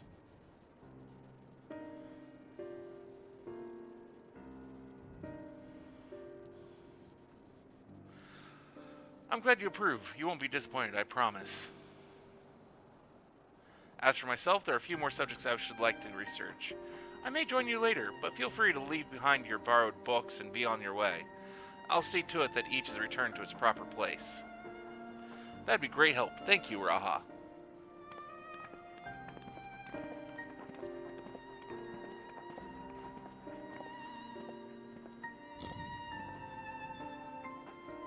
Sit down on the stairs over there and I'll show you where the entrance is.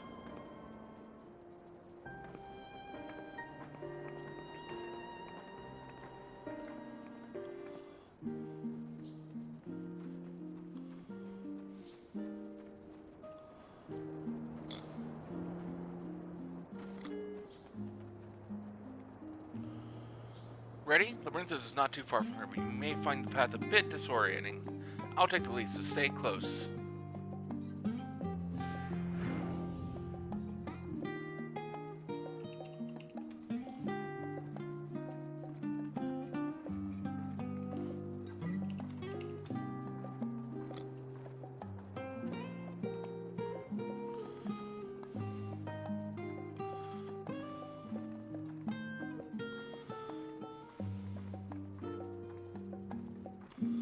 You're the one who's just walking. I walk faster, so...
Here we are, through this door and down the stairs. You didn't remember to tune the shard back there, didn't you? It will make your life much easier if you need to come back in a hurry. Otherwise, we should keep moving.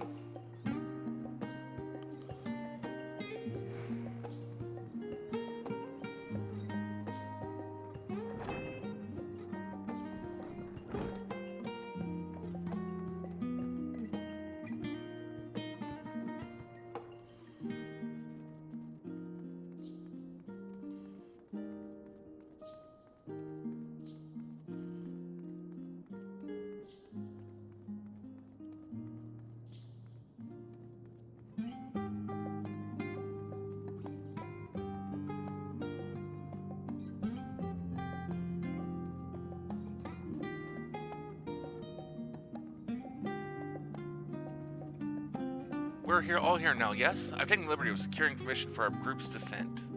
Right, everyone onto the left and down we go.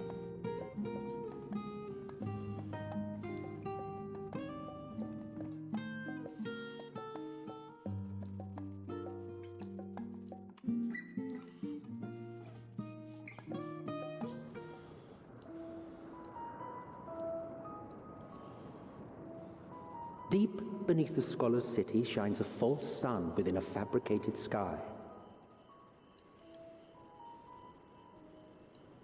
In any age exist those who consider the floor an extension of their bookshelves, and this vault's architects surely belonged to that special breed. If the stack grows too high, start a new one. If no room remains, then make more rooms. A simple solution at first, and then bit by bit, a profound transformation. Knowledge, buried beneath knowledge, a growing, creeping labyrinth from which there is no escape.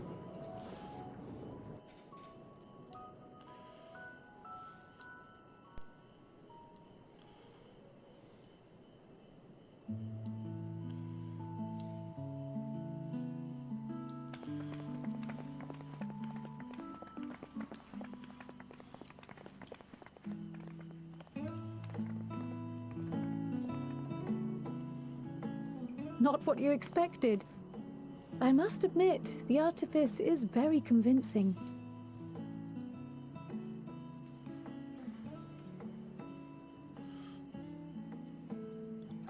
But I assure you that we are beneath Sharlayan itself. The breeze you feel, the flowing waters you hear, all created by the hand of man.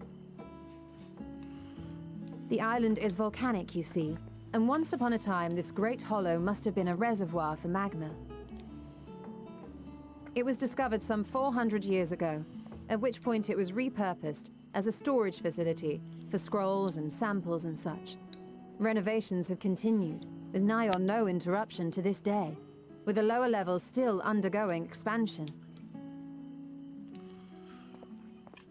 Aren't those people gleaners?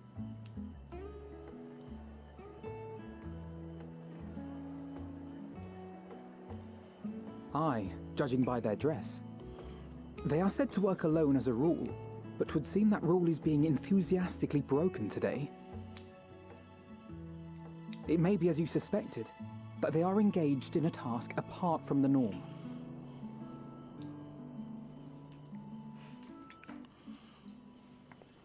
Let's spread out and get some answers then. Sounds good to me. And that's what we're here to do.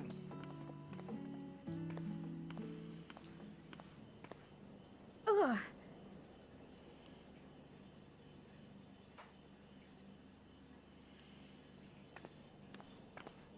Did you call to me just now?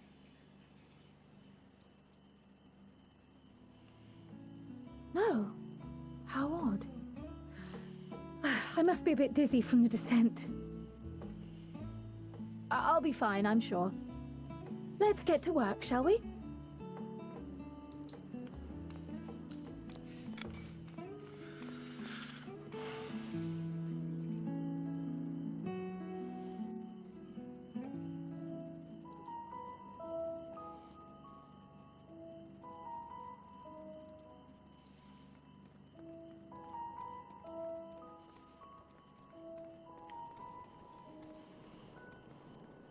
go speak to Dobbin. Start with him. You know what I'm doing? Hauling books and ore and fauna. If it needs hauling, I haul it.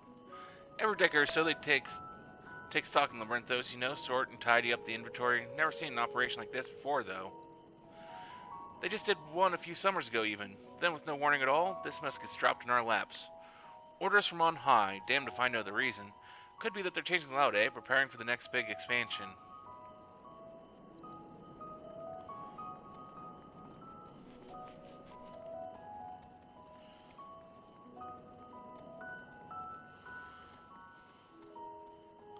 Let me think. The Rhea seeds should be item 1058, Cumin seeds 1059, Snurlberry 1060. Oh, were they 1061? My head feels like it's stuffed with Moko grass. Why more loads to take out than carry in?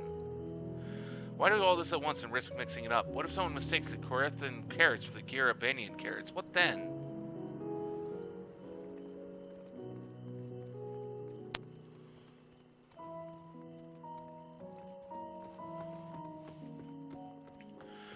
You here to help or give me more headaches? Because you don't have the look of a gleaner and I'm no mood for idle chatter. One of my colleagues was so exhausted he took a tumble and crashed into a pile of crates. Now I have a pack of marmots running loose.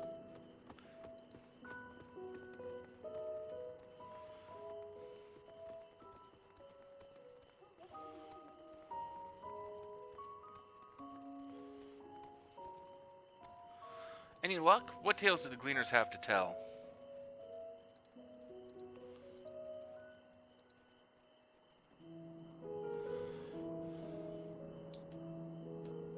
So this grand operation began without warning, and for every item they bring in, they're sending more inventory somewhere else.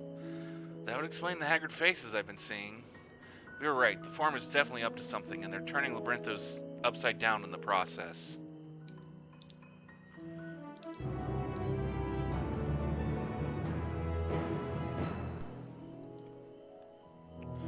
We did well to learn more of what specifically the Gleaners are being tasked to do, as well as who's tasked them to do it. If you're game, I have an idea. Didn't one of the Gleaners you questioned say something about escaped marmots? Perhaps if we were to help him capture said creatures, he might be inclined towards a more friendly and enlightening conversation. In the meantime, I will turn my charms upon this Gleaner here. We can compare notes afterwards. Happy hunting.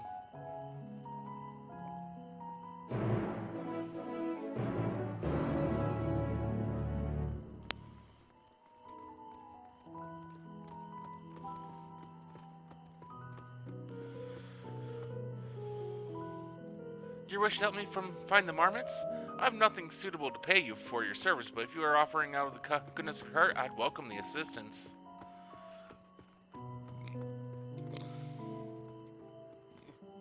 The name is Aaronville, friend, specialist in the collection of live specimens. That said, the capture of these Noxian marmots is a trial. I have no desire to repeat. Grizzled mice, they call them. For mercy, there are no other marmot species on this tier at present, so there should be no mistaking our little fugitives. If you happen to catch any stuff from this sack, gently, of course. Where to begin, you wonder? I've not seen any scam around here, so we'll need to widen our search into the surrounding forest. Be on your guard. There are beasts out there that won't hesitate to prey on a marmot, or you.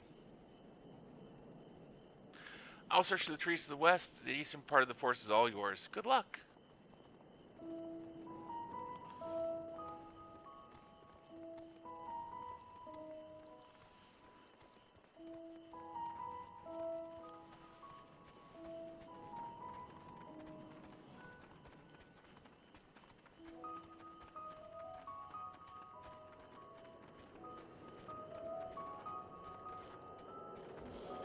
Boy, you big.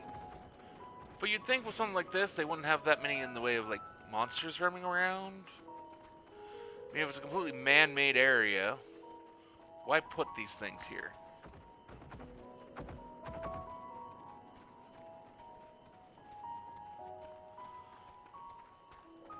Just doesn't make sense. At least not to me, it doesn't make sense.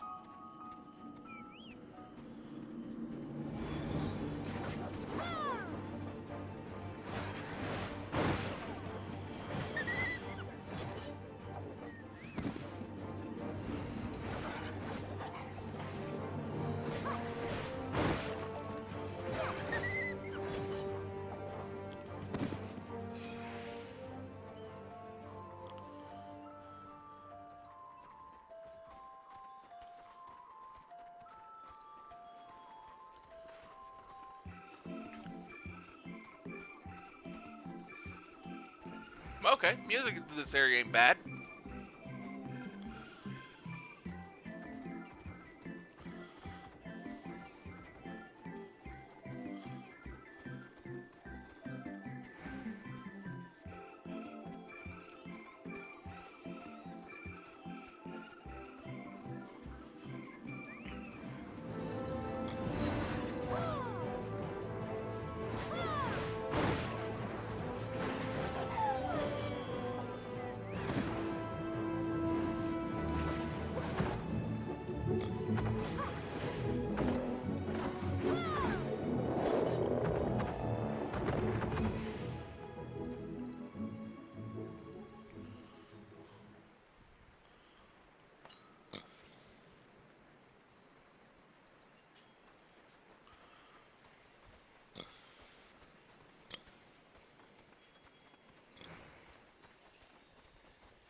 There we go. Much better.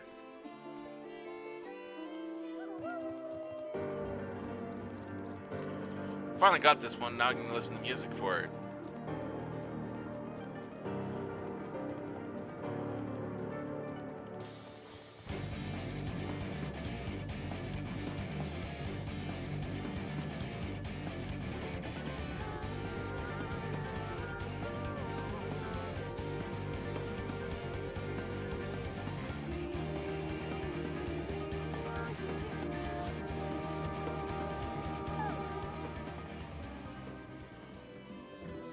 How did you fare? I tracked down 3 of the pack, which leaves 1 unaccounted for. Well, I found the 1, which means I really didn't do all that much work for you. Ah, there's the odd marmot out. Wait here a moment while I put our friends in a holding cage.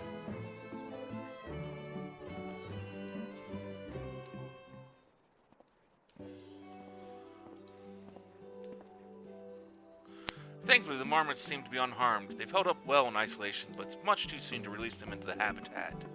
It's a good thing we were able to recapture them so swiftly. You have my thanks.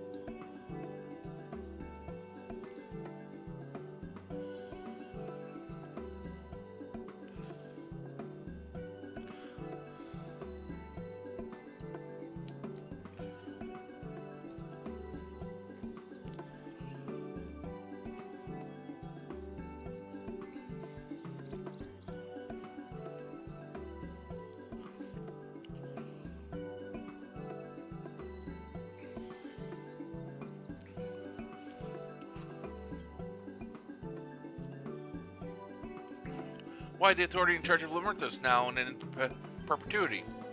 The same officials who've had us working day and night of late, the honorable members of the Forum. Who else?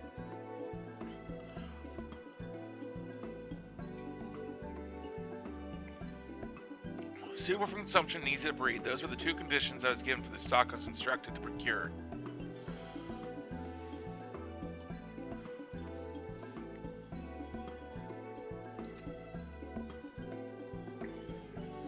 I don't know what the Forum has planned for those creatures, but at the very least I doubt they'll be served for dinner today or tomorrow.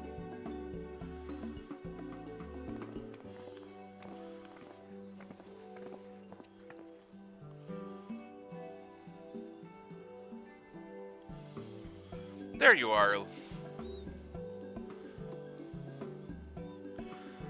As this gleaner you mentioned, the one who was looking for lost marmots?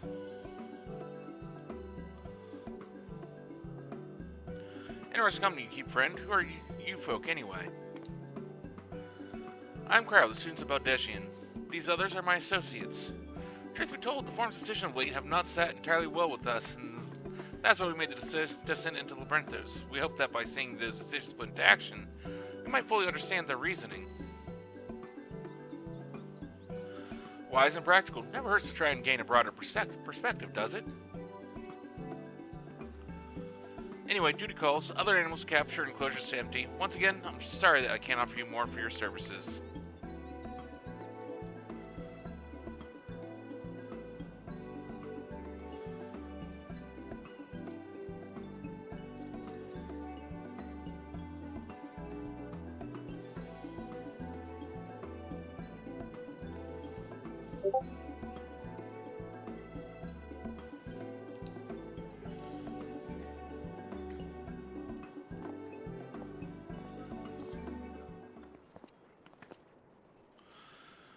Did you learn anything new from your friend here?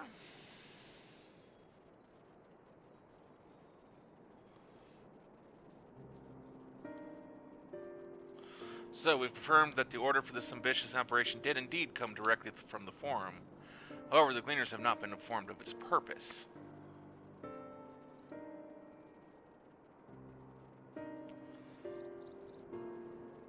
I'd say that fits with everything we've heard thus far.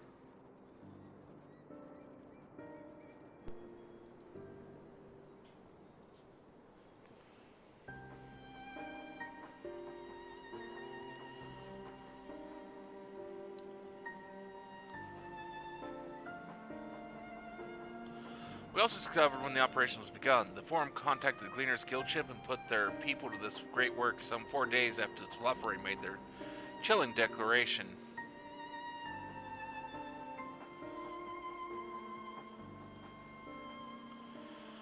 As seasoned travelers, the Gleaners keep abreast of news from every corner of the world out of necessity. Thus am I inclined to trust that their calendar of events is accurate.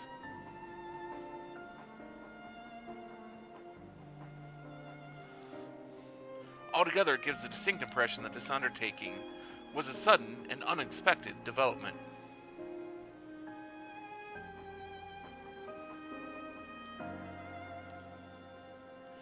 Yet I find it hard to believe that such a comprehensive restructuring of Labyrinthos and its archives could have been planned in so brief a window.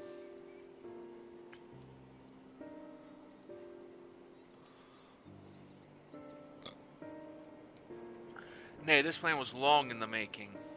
They were but awaiting the right time to put it into effect.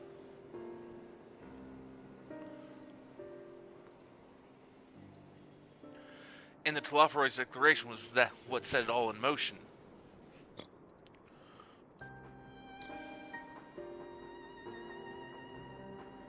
Seems likely, but let us not leap to conclusions just yet.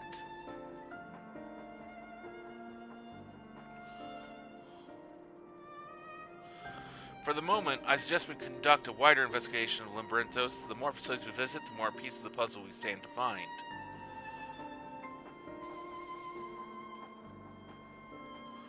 In that case, how about we head to the Archaeon? From there we can reach the lower...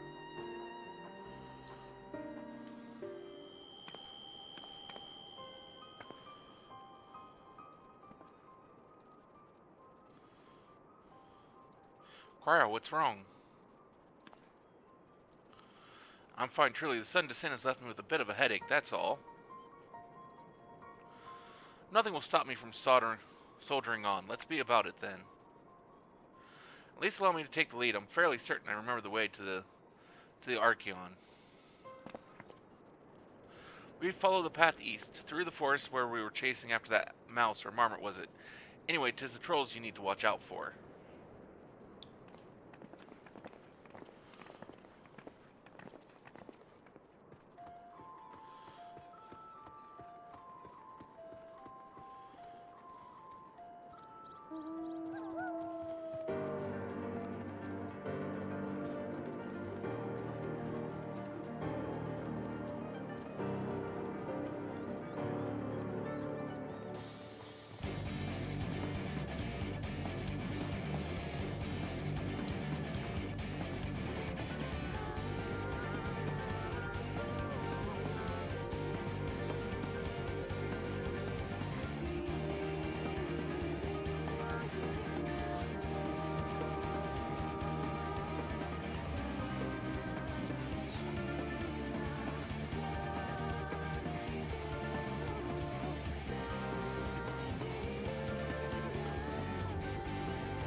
Behold the Archaeon. As Nomenon serves as Charlene's literary archive, so does this structure house the city's wealth of material data.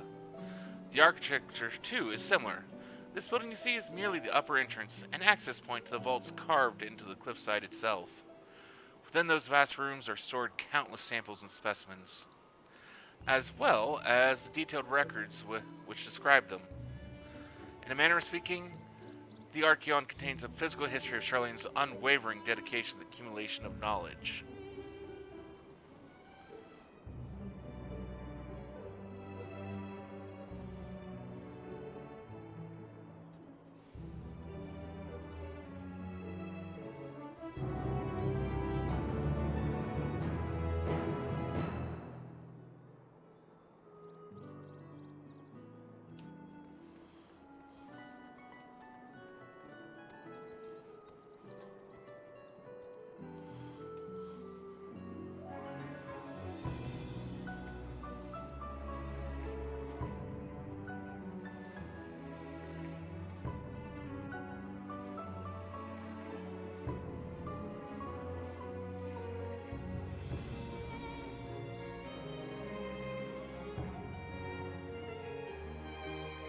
Wait, why am I going in here? I don't know. I'm being dumb.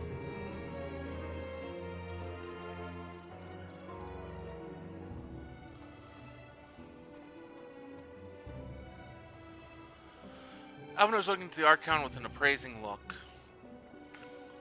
Well, we won't learn anything of value staying out here. Let's proceed into the main building and speak with the custodian.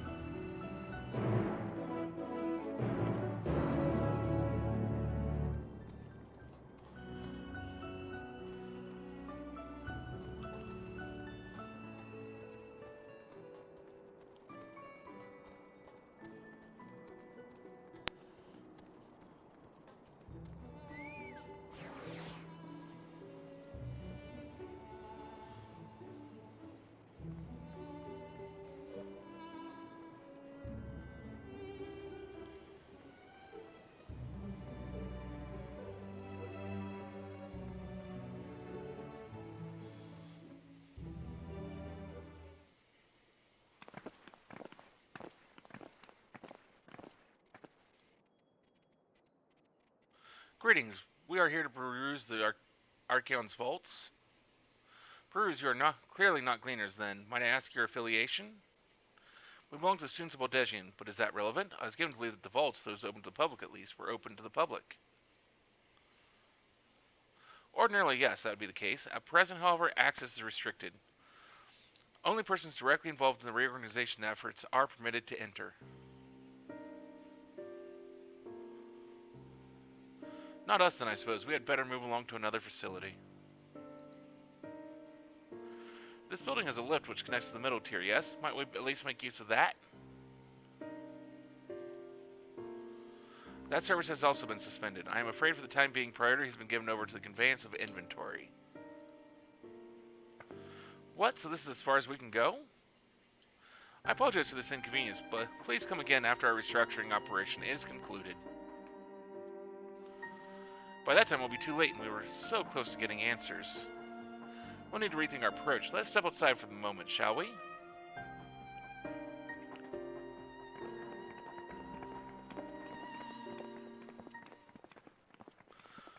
Scions of Boldegian.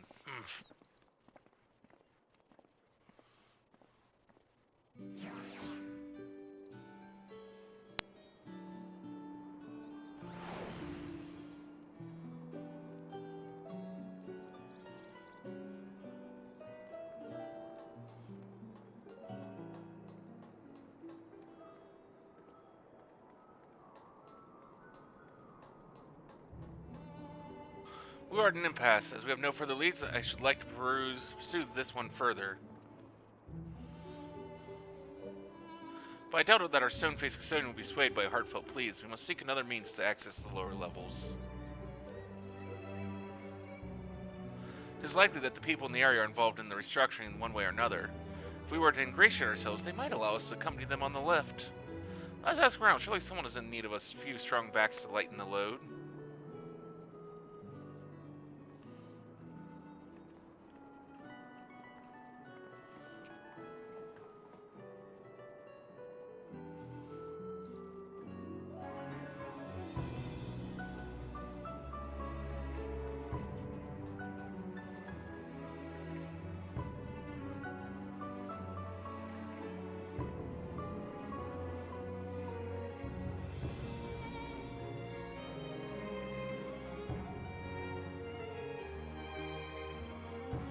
What's that?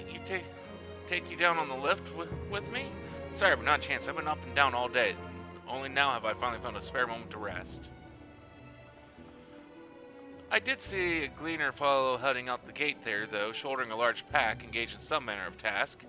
Maybe he'll be headed down below after he's done with whatever it is he's doing.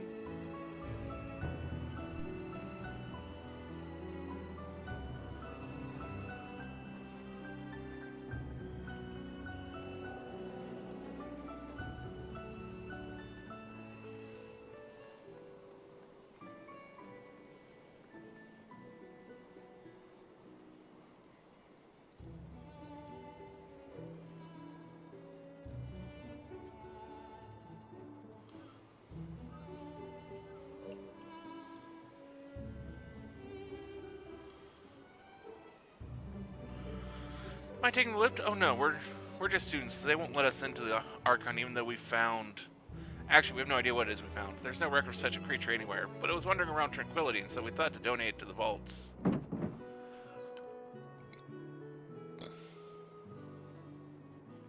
Oddest little squirrel, don't you think? Anyway, I suppose we'll have to take care of it until the Archaeon is open again.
Aha!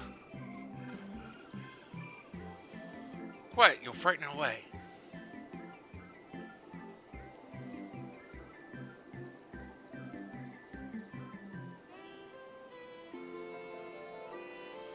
Ah, it's you again. I don't mean to be rude, but I'm in the middle of another task. The cloud I need to capture is close. Very close.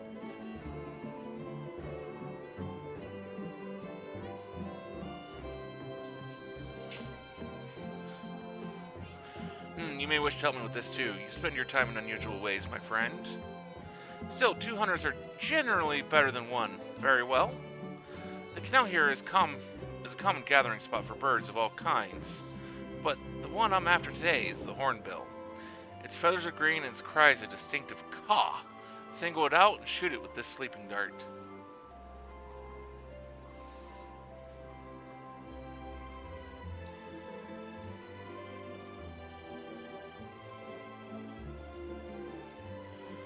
The effects are short-lived, so I'll lie and wait down by the riverbank to claim our quarry. Be sure to hit the right one.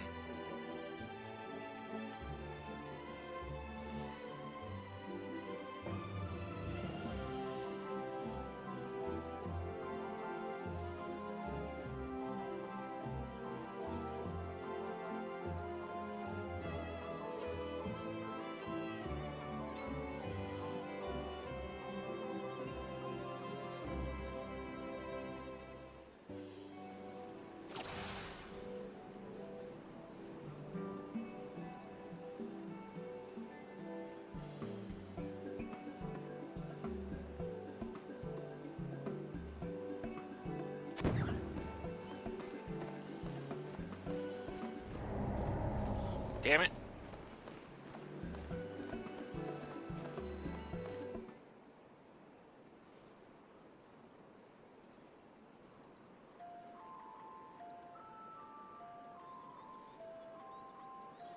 So it's not that one.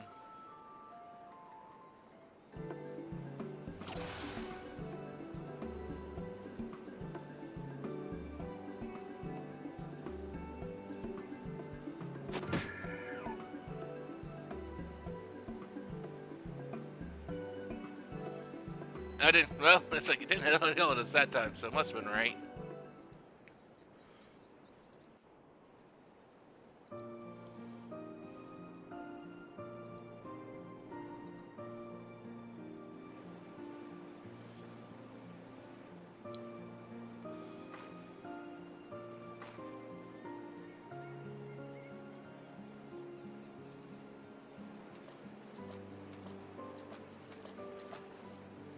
Fair shot.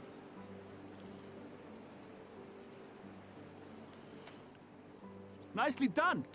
Let me truss this one up, and I'll make my way over to you.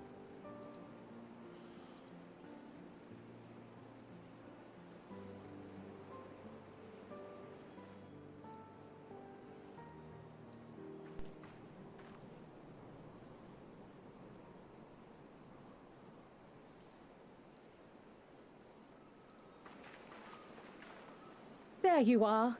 Any new revelations?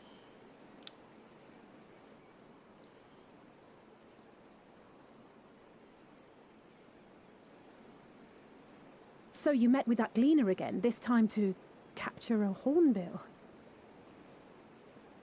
I understand catching and bringing in creatures from the outside, but what's the point of chasing after ones already here?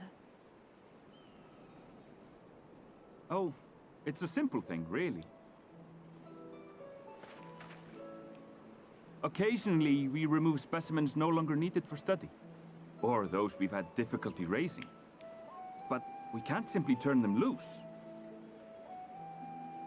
Safely returning such creatures to their native habitats is another facet of a gleaner's duties. But not in this case, I'm afraid. I've been asked to bring the bird below.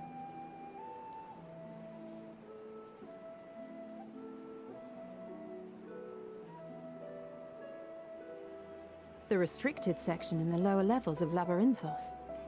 Open only to a select few researchers handpicked by the Forum. The projects down there are the subject of rumor and hearsay. Forbidden magics. Advanced technologies that can never be allowed to fall into outside hands. Even Archons are not privy to the truth.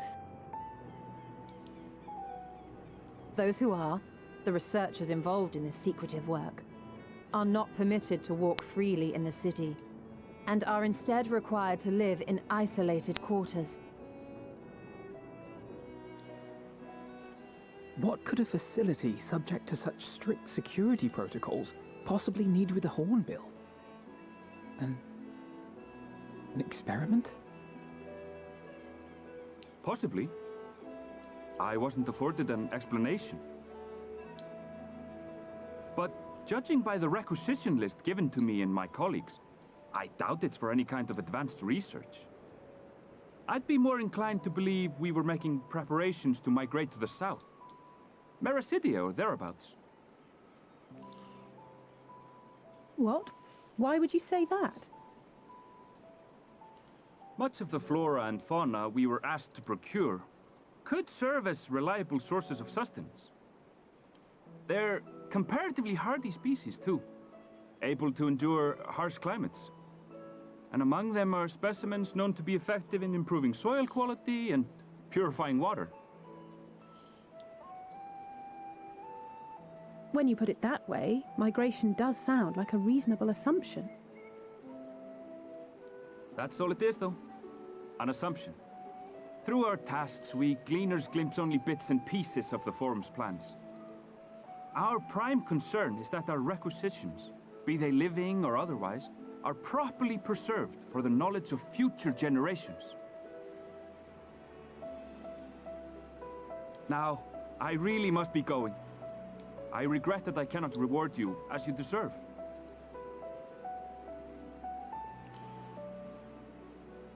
Perhaps you might reward us after a fashion then. It is imperative that we reach the lower levels. And seeing as you are already set to descend with your assigned cargo, mayhap we...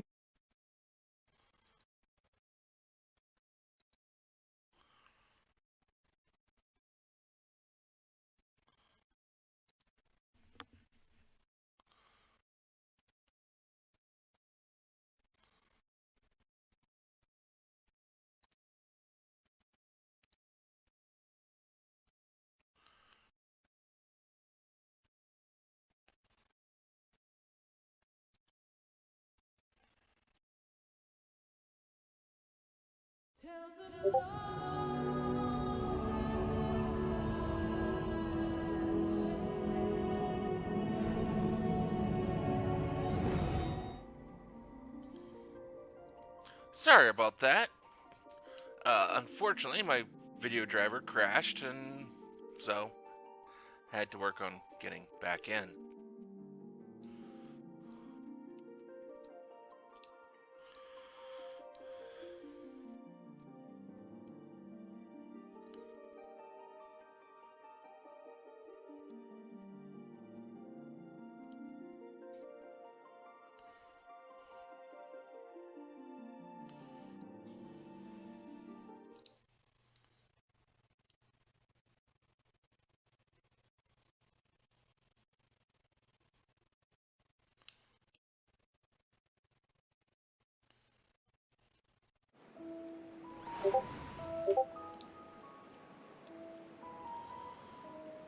Okay. Let's go about this all over again.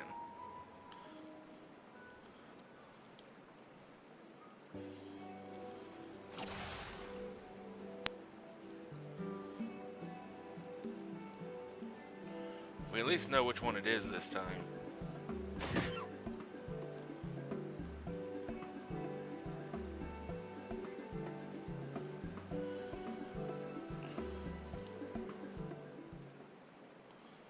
I just need to remove that source.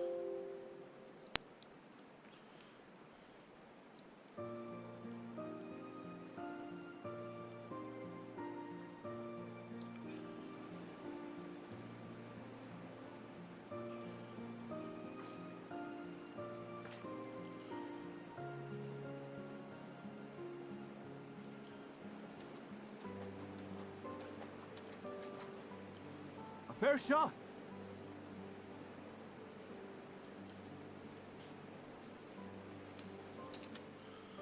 Nicely done. Let me truss this one up, and I'll make my way over to you.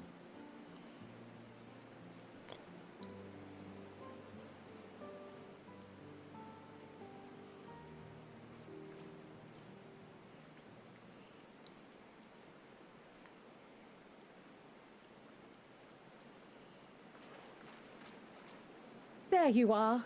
Any new revelations?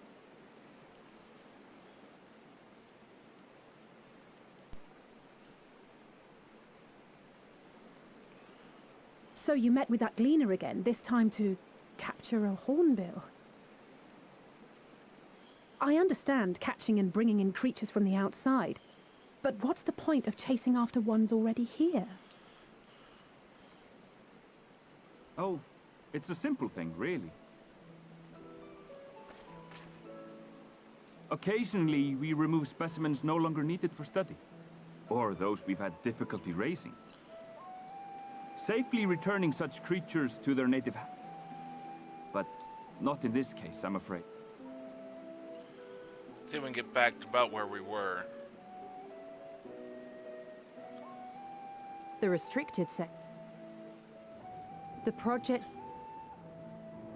Those who are. What could a facility... Possibly. But judging by the requisition, I'd be more inclined to believe... There we go, that's about where we were. Why would you say that? Much of the flora and fauna we were asked to procure could serve as reliable sources of sustenance.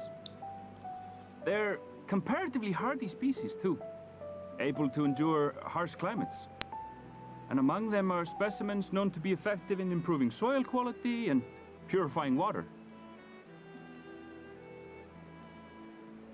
When you put it that way, migration does sound like a reasonable assumption. That's all it is, though. An assumption. Through our tasks, we gleaners glimpse only bits and pieces of the Forum's plans. Our prime concern is that our requisitions, be they living or otherwise, are properly preserved for the knowledge of future generations. Now, I really must be going. I regret that I cannot reward you as you deserve.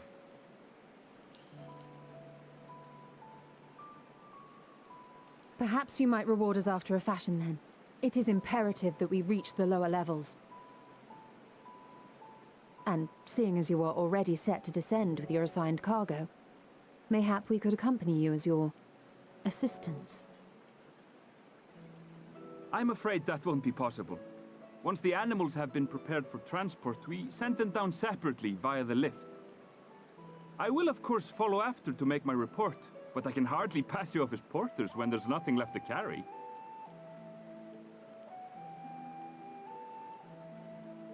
Indeed. Pray forget I said anything.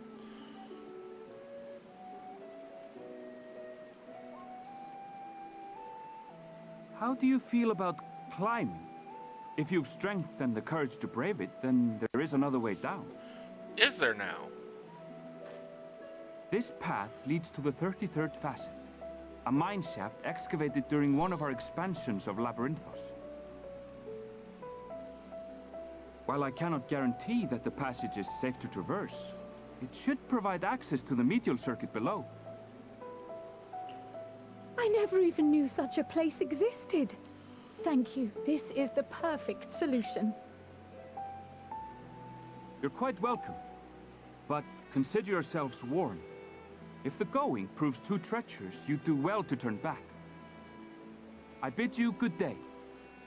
And good day to you as well, sir.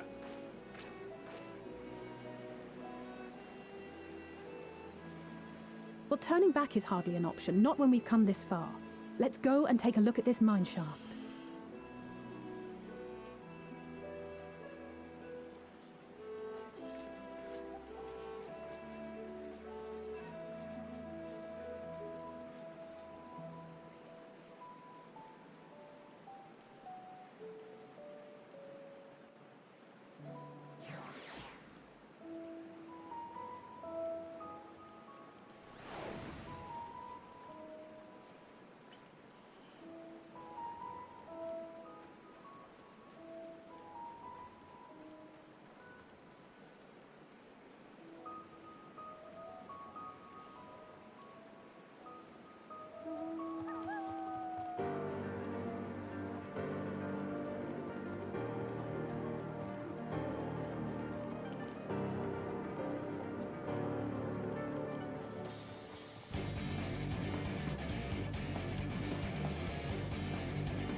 This must be it, the entrance to the mine shaft. It is faint, but I hear something moving within. Creatures homed there by the researchers, you think? Well, slavering beasts aside, we will need to watch our footing. We should tighten our straps and such before we continue.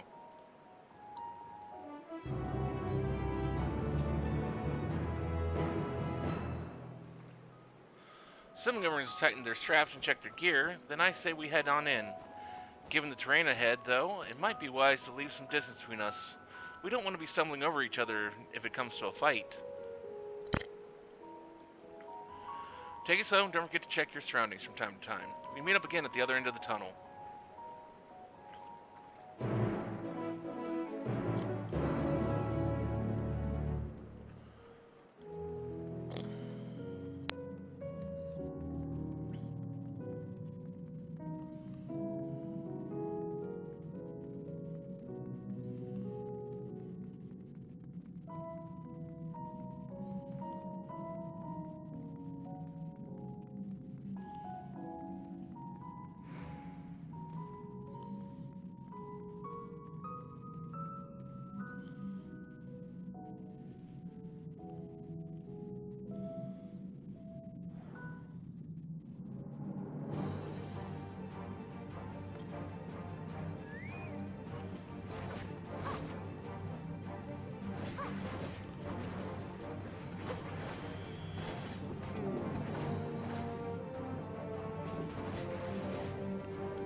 we go.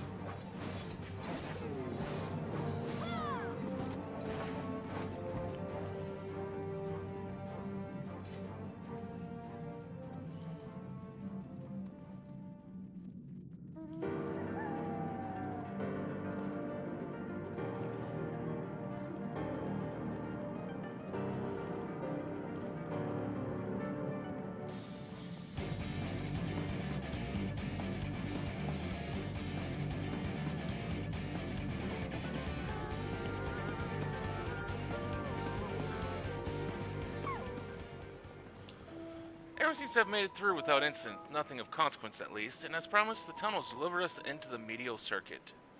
As I recall, this tier is where they keep a wide variety of samples for agricultural production.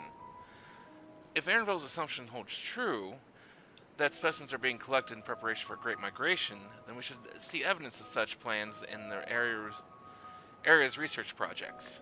Let's follow the path to the nearest farming facility and see what we see.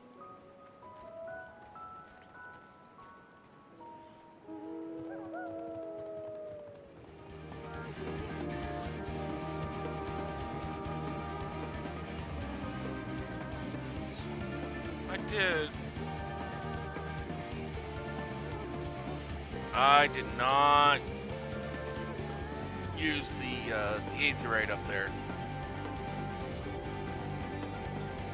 Yep, that was dumb of me.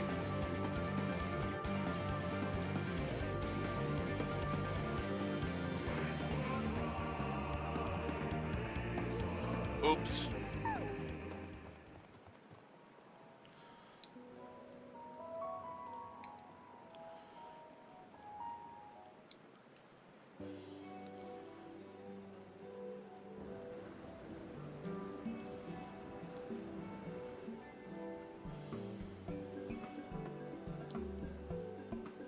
Aha, now I know where we are. This is Medial Agronomics.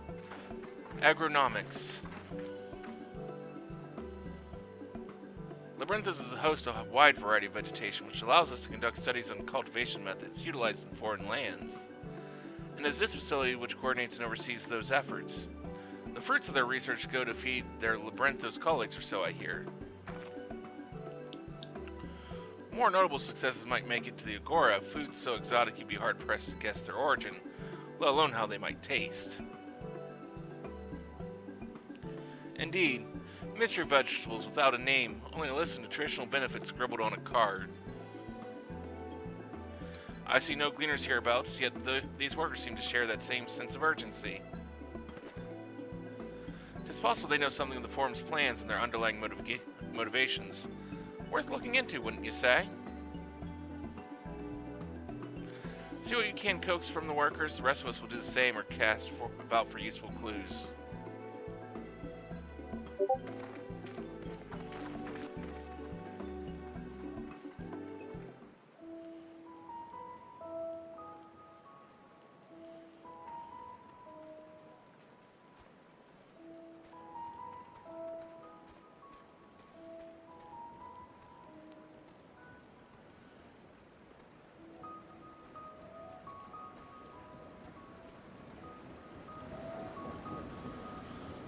Oh, hello there. We weren't expecting visitors, not with the use of the lift being restricted. How did you make it down here, anyway?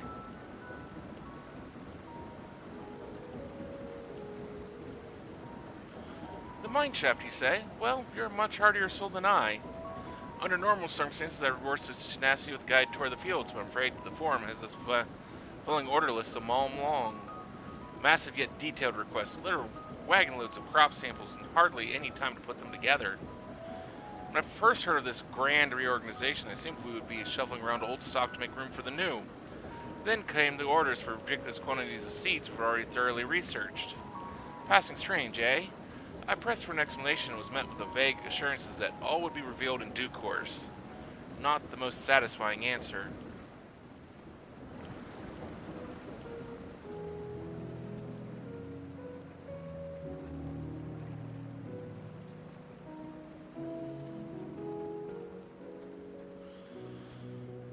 Do I have ought to be taken down below? More than I can carry, and then some. Most of our stock is sent off via the cargo lift, but some has been earmarked for aerial transport. Hence the stack of crates atop that hill over there. Gods, hauling that lot up that slope was a job and a half.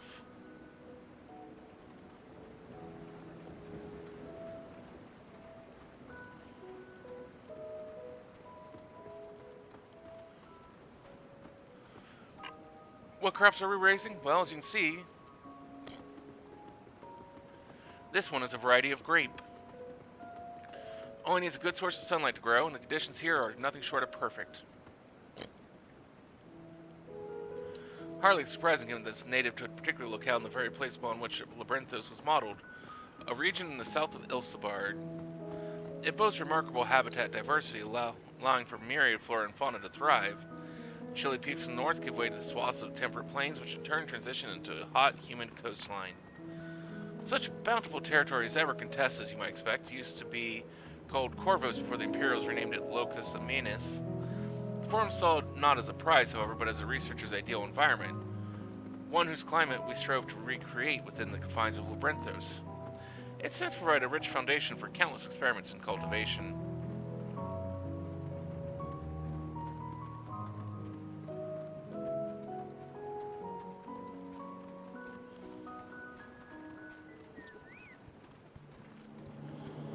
Okay, you want to fight? Sure, we'll fight.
Hard to look away, isn't it?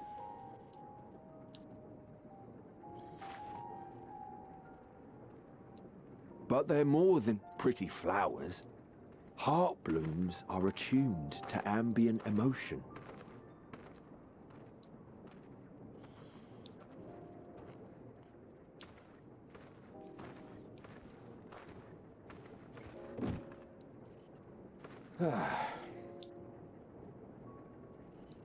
You don't seem convinced, but believe me, it's true.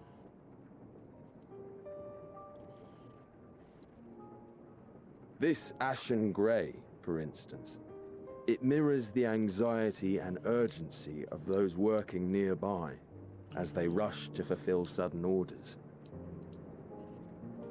Intense feelings like those spur the petals to change colour. Bright glowing hues in the presence of joy, dark subdued shades for frustration or despair. Yet even with the collected wisdom of Sharlayan at our disposal, we've yet to identify the underlying principle of this empathic effect. And there are other mysteries besides. Although the flower is extraordinarily long-lived, its low reproductive rate has made it difficult to find younger populations growing in the wild. With too few sightings to map its distribution, and no closely related species to track, we've been unable to pinpoint its land of origin. To further complicate matters, Every culture, even dimly aware of its existence, has given it a different name and mythos. Our attempts to study it via the historical record have been an exercise in frustration.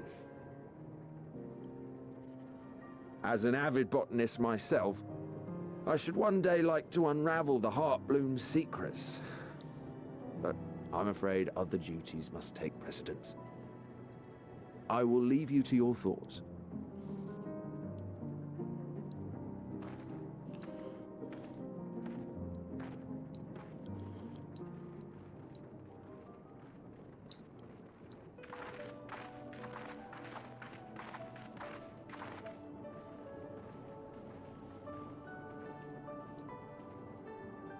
Have you learned aught of interest?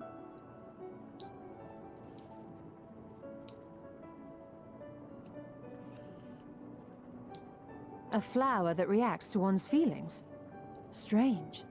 I must say, I have never heard of such a thing.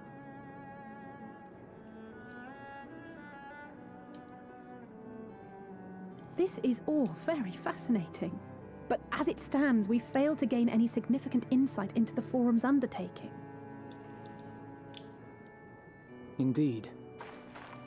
While there is certainly enough activity to support Erenville's supposition that a priority has been placed on improving food production, unfortunately for our investigation, these workers were never informed as to how their duties serve the master plan. If only we could interrogate the Forum members directly.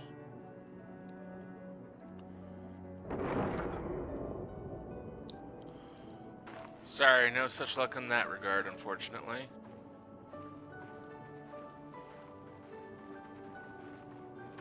Isn't that the entrance to the Archaeon?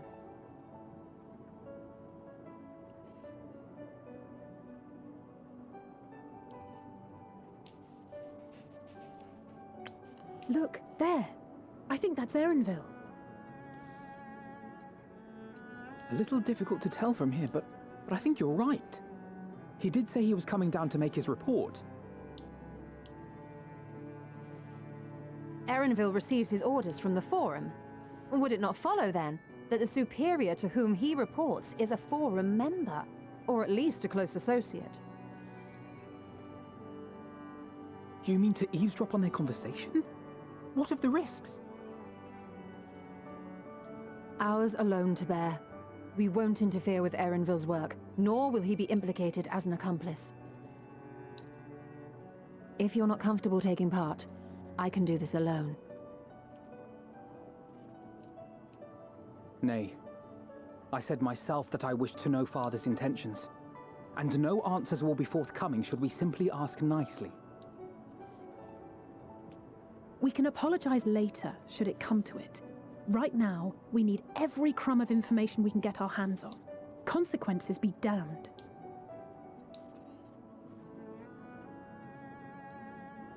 It might be best if you came along as well.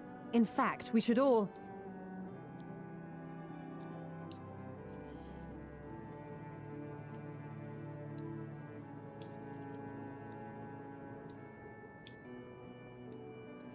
Crier?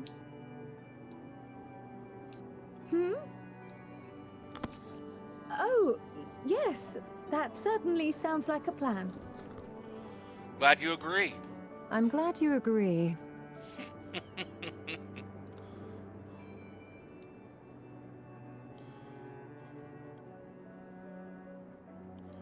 Quickly!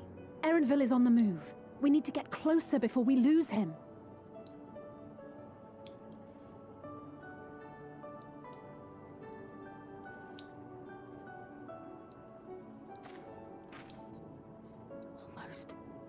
I can almost reach you. What?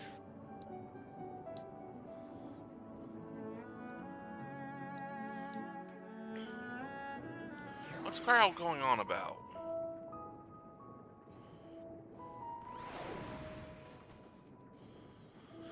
Is Carl still feeling unwell? I've never seen her so distracted. Keep an eye on her, but keep moving too. We cannot let our quarry slip away.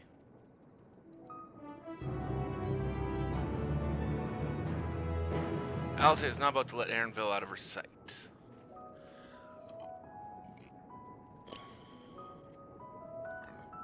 Aaronville was headed westwards along the path outside the Archaeon. Come on, we can still catch him.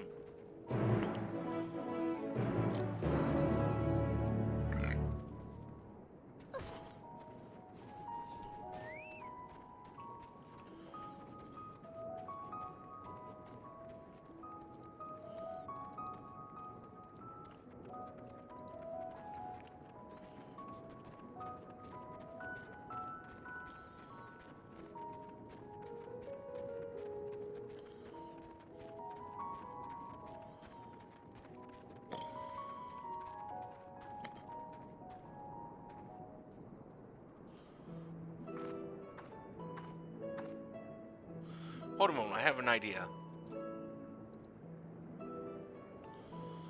If memory serves, that colossal wall-like structure is Logistica Beta, one of Labrenzo's climate control centers. It should have its own lifts, which one could access the upper or lower tiers.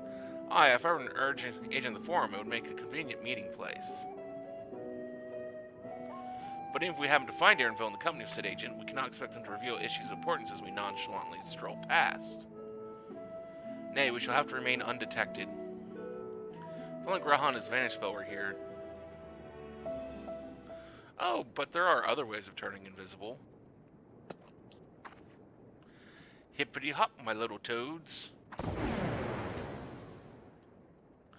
Goodness.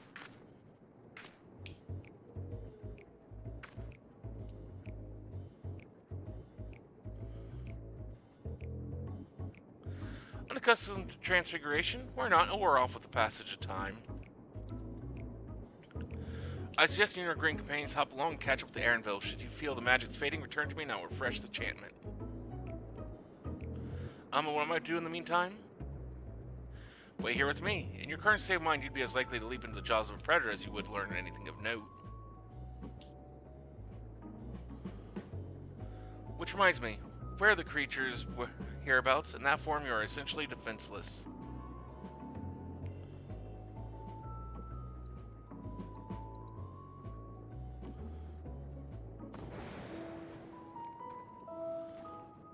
Ribbit, ribbit, ribbit.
Must be the other bridge.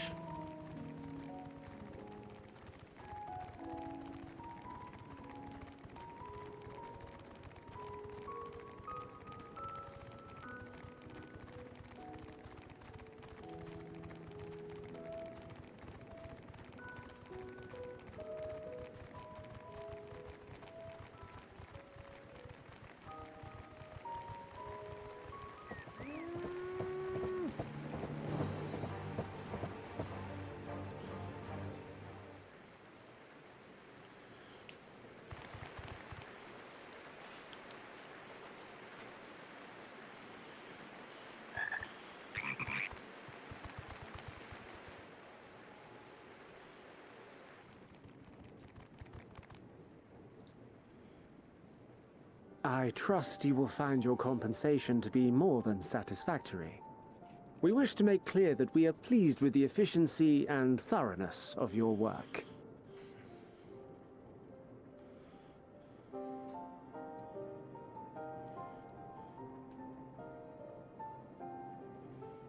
So much so that we have come bearing new tasks in need of your competent hand.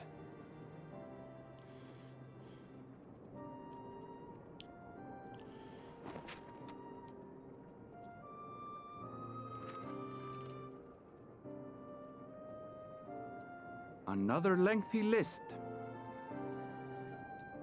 If I may speak frankly, the Gleaners have been pushed to the point of collapse by your unending demands. We are not familiars to be exploited.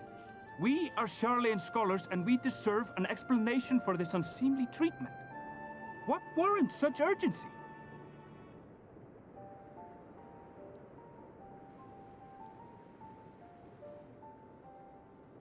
In an age long past, Sharlayan was charged with a momentous duty. And now that word of the final days hangs heavy in the air, the time has come for us to fulfill that charge. I can say no more, but I promise you this. All will be revealed in due course. And when it has, you will understand that your toil was in service to the greatest good.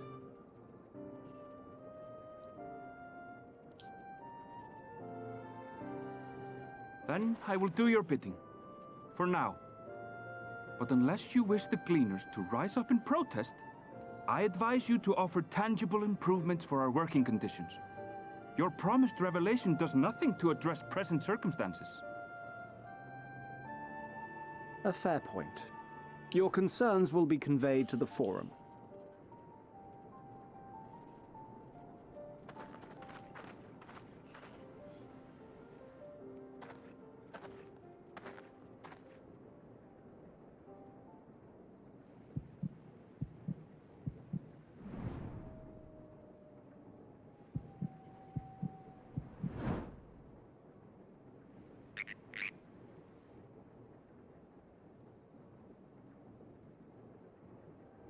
I hope that was informative.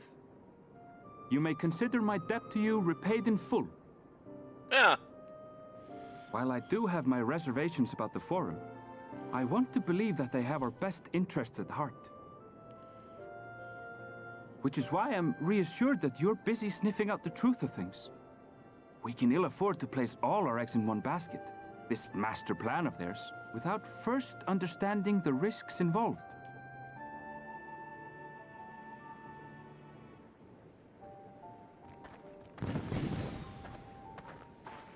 Wait! How did you know it was us? If you mean to impersonate a toad, try studying the real thing. And don't try to fool an expert.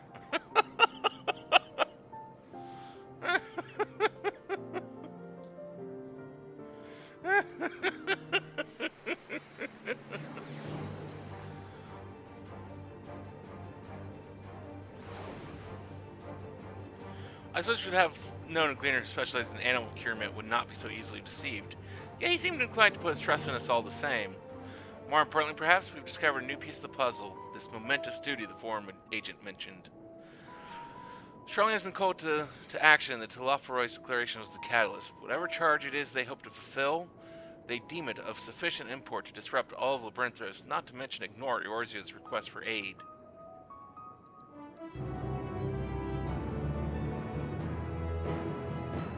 Alice is staring off in the direction Erenville departed, a thoughtful look on her face. What duty could warrant the direct involvement of the Forum and the commitment of all its resources? Judging by what we just heard, none of the Gleaners were offered any kind of explanation. At this point, it seems abundantly clear that we'll learn nothing new by pressing them further. We should head back to Ishtola and Crow for the moment, see what they think of this.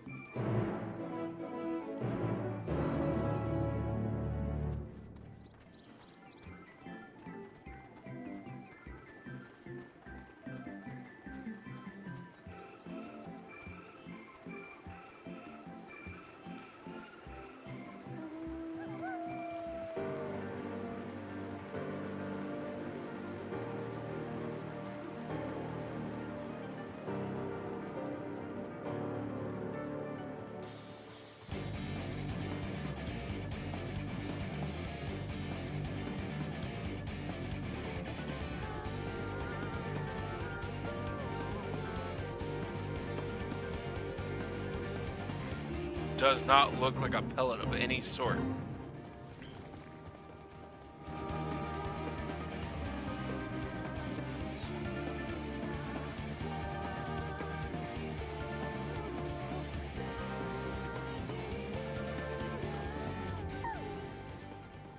Welcome back. I trust you found Aaronville then?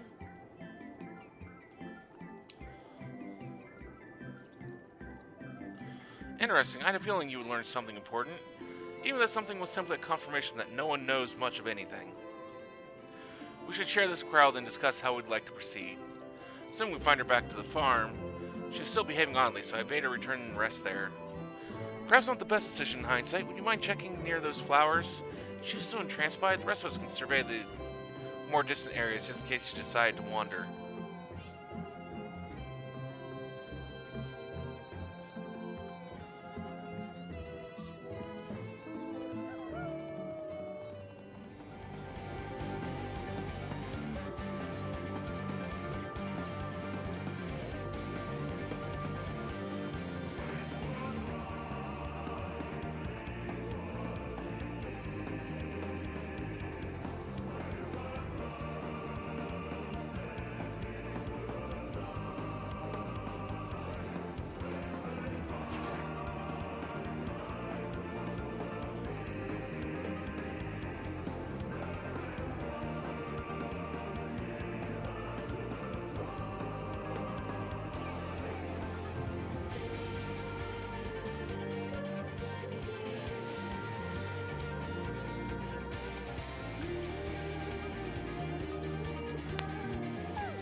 For you. The spell will keep it from wilting. She said you would need it for the journey ahead. Who said I would need it for the journey ahead? Will you speak with her now? I cannot hope to match Minfilia's clarity, of course, but...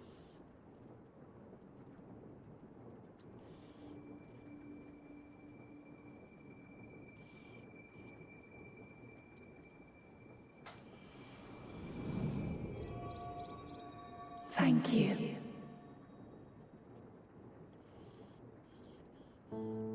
Do not worry. She has lent me her body for only a moment.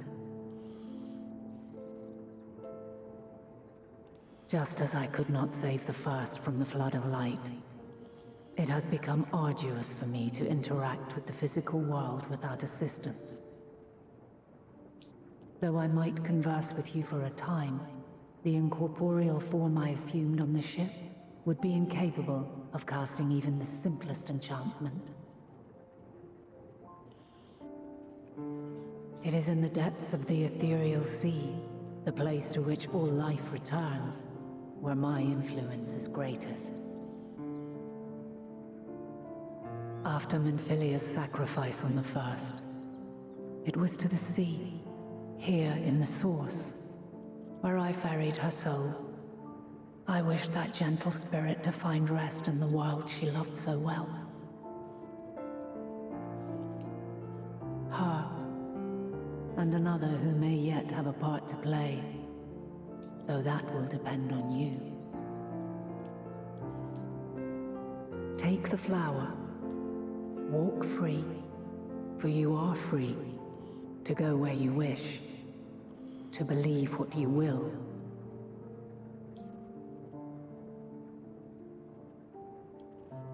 That bloom will be your guide, test and proof of your conviction. In darkness, seek joy.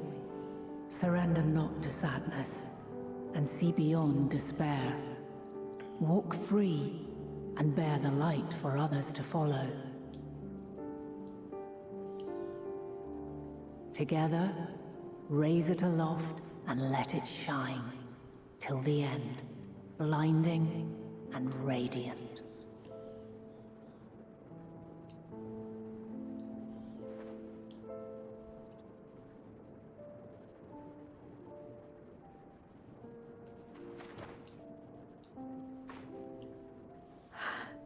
That was all too brief. Already she seems so far away.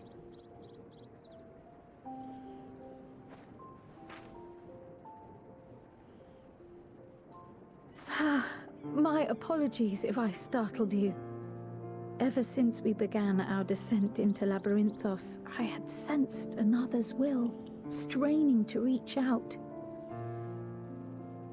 Even with my particular talents, though, I was unable to make a connection at first, so weak and tenuous it was. Once I took hold of that wispy thread, imagine my surprise to discover it was Heidelin herself. Needless to say, it seemed wise to learn what we could before letting go.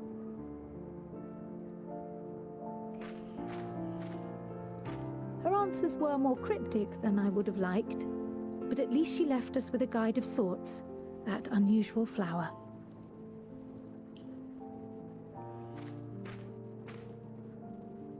Yes, we are definitely making progress. You can't be serious. We've done nothing wrong. Oh, that can't be good.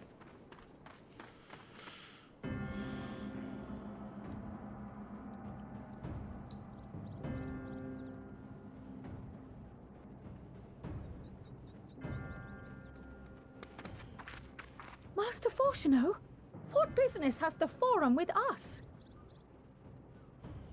Obstruction and suppression, apparently. Mistress Baldessian, our records show you facilitated the Scions' entrance into Sharlayan by claiming them as assistants for your organization. We are aware of your investigations. After alerting the major institutions to the presence of potential troublemakers, we received word from an Archaeon custodian. A group operating under the auspices of the students, skulking about Labyrinthos and engaging in clandestine behavior. Clandestine? We may not have entered Sharlayan as Scions, but we did naught to conceal our identities. Our only purpose in this city is to seek the truth. I can think of no reason why our actions should warrant the Forum's intervention.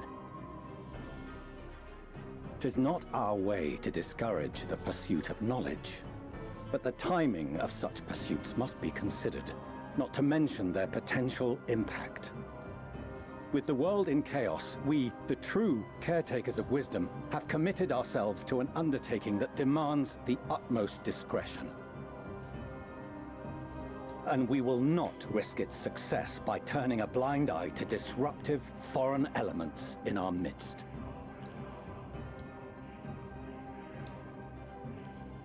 What, then, is to be our fate? Will you put us on a ship back to Eorzea?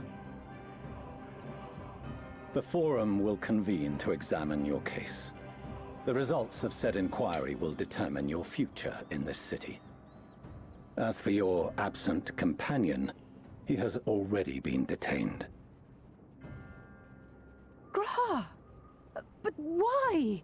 Is reading a crime now, too? Reading is encouraged, celebrated even. Not, however, of the volumes shelved in the restricted section of the library.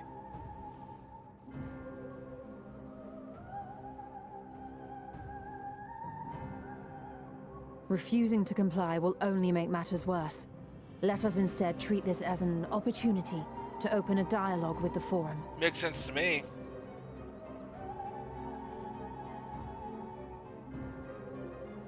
Silence is often one's best defense. I would advise against prolonging the proceedings with frivolous discourse.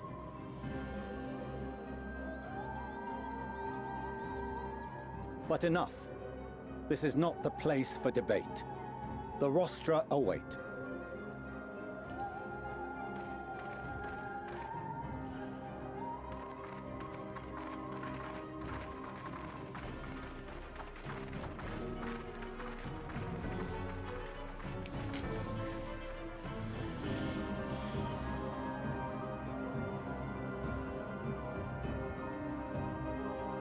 We apparently pissed some people off.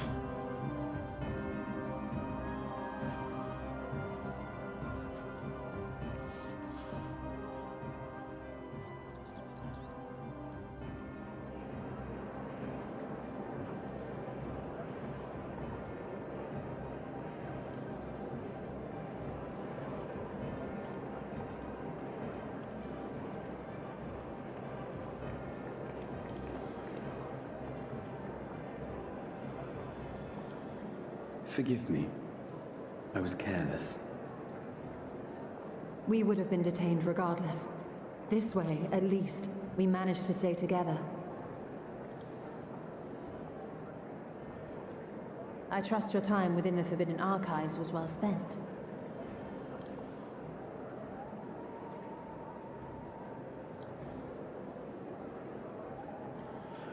The forum will come to order. This inquiry is now in session. As Speaker-elect, I will be presiding over the day's proceedings. Master Fortuner, would you be so kind as to restate the matter which compelled you to summon your colleagues with such urgency?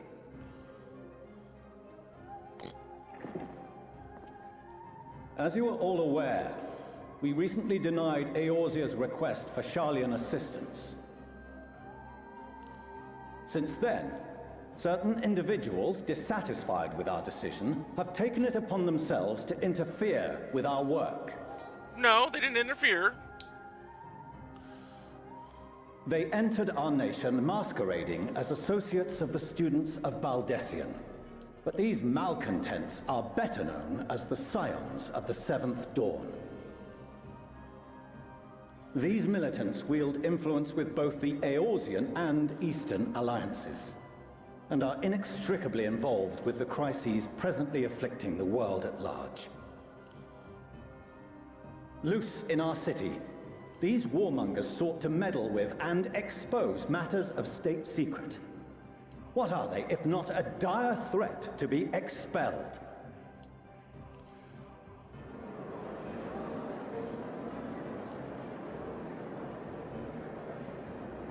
You have tarnished the good name of the students. Galuf would be ashamed.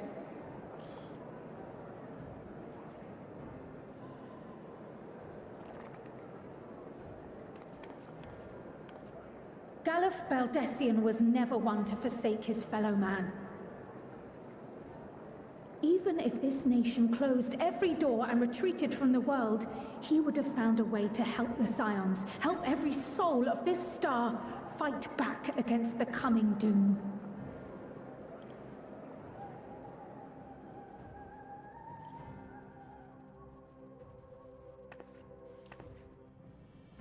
A terrible enemy stands poised to lay waste to all we hold dear. In the face of such madness, Eorzea reached out to Sharlayan, a respected ally, in the hopes of forming a united front. Was your curt dismissal truly the best you could offer? Or are you so preoccupied with your momentous duty of an age long past that even the end of the world is unworthy of your attention?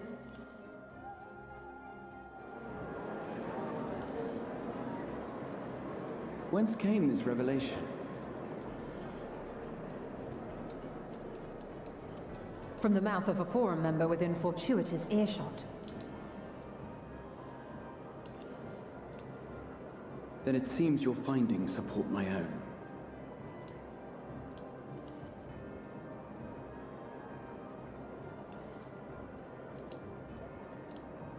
The reason I visited the restricted shelves was to study records of the Forum's policymaking process, to better understand the historical trends underlying their most major decisions. At first glance, the positions of neutrality in war and the accumulation of knowledge above all else appear constant and consistent, the unchanging pillars of Sharlayan society. And once upon a time, I might have left it at that. These days, however, I am more attuned to the subtleties of governance, and so I noticed something odd.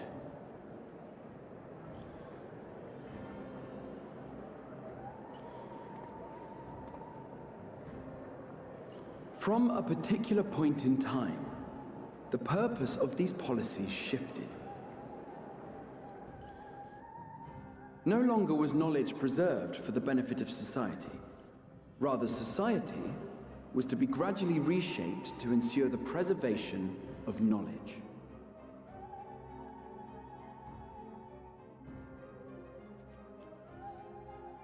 The most conspicuous and telling change was the one which befell Labyrinthos.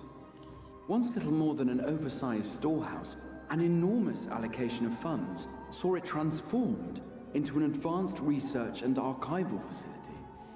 Oh. I also discovered a fascinating account on the finances of our Dravanian colony. The settlement attracted students from far and wide, and the connections and tuition fees thus acquired were funneled into further improvements for the archives. Now, there is no question that our nation's progress is tied to the acquisition of wisdom. Nevertheless, the vast resources diverted for this purpose borders on the obscene. But returning to the matter of when, our change in course appears to have been made some 270 years ago. The very same period when Sharlayan scholars in the hinterlands began a formal study of the ethereal sea. You found something, did you not? And whatever it was, gave rise to your oh-so-important duty. Sounds like it. Mind your tongue, Archaeon. If you had seen...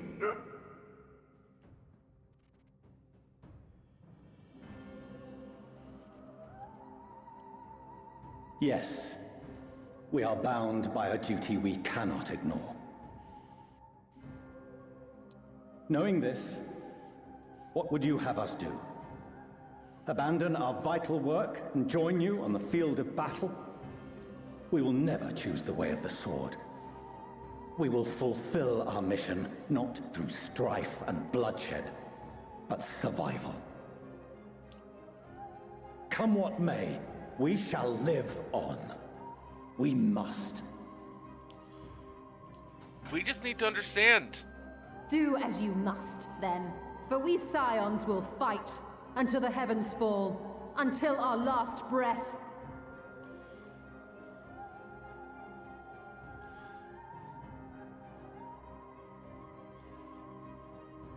Such misguided zeal.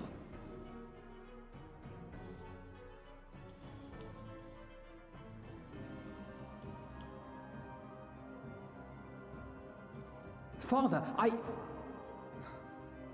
Master Fortuno,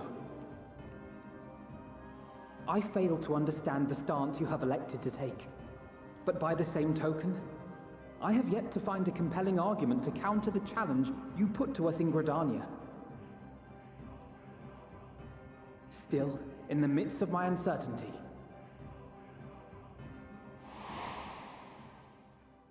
I must trust in myself to do what is right, as others have chosen to trust in me.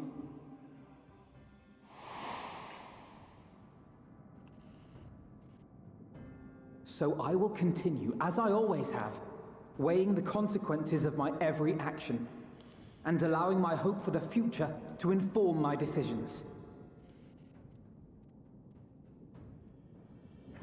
That's quite enough. Have you all forgotten the reason for this assembly? Skolok Monteshane. He's the head of the studium and an old friend of my grandfather's. Honestly, every discussion devolves into some interminable debate. Terrible habit. Let's return to the topic at hand,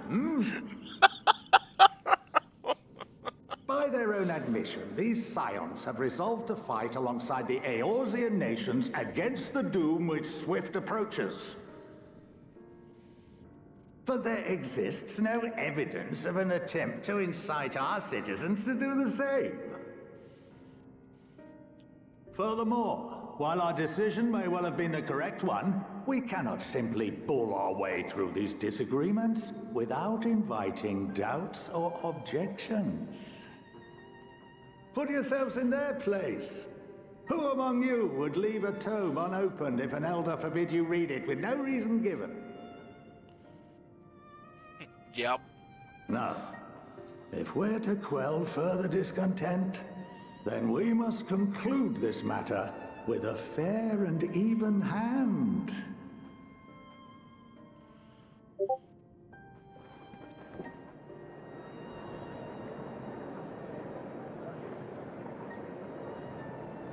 Order! We will have order! Master Montaigne raises some valid points. Keeping such concerns in mind, I propose we enforce the following measures.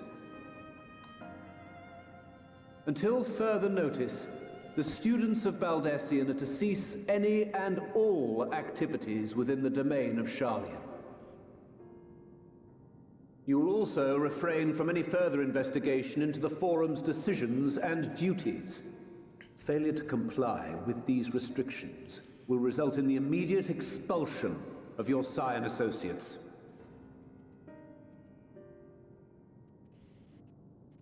Let us put this judgment to a vote. All in favor, raise your hand.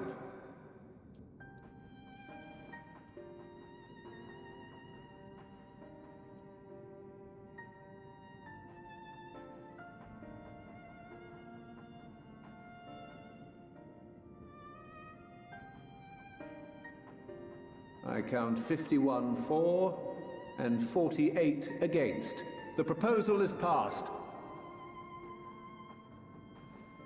Students, Scions, you have heard the Forum's judgment. Pray abide by it, or face the consequences.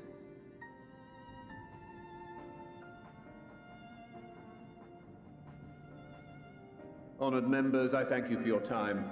This inquiry is concluded.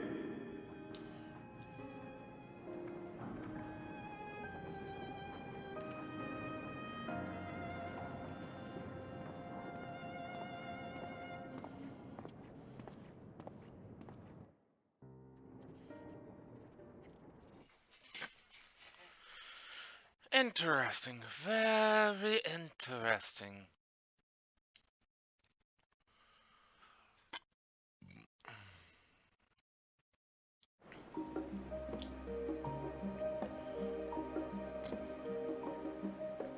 At least we've been allowed to remain in the city. And our endless investigations have not been in vain. We now know that this mysterious duty of theirs began with whatever the Forum discovered in the ethereal sea. With our freedoms so sorely curtailed, however, we will struggle to learn aught more of substance here in Sharlian.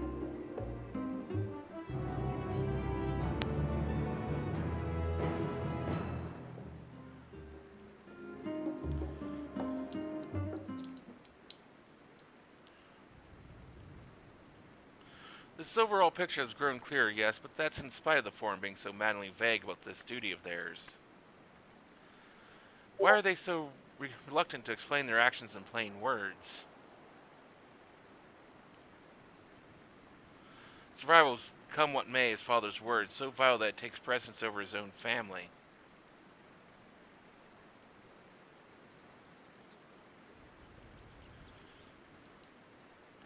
Alpha and Alice say, it is you.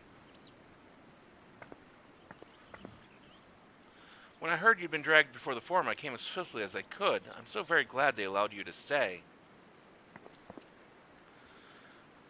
Mother?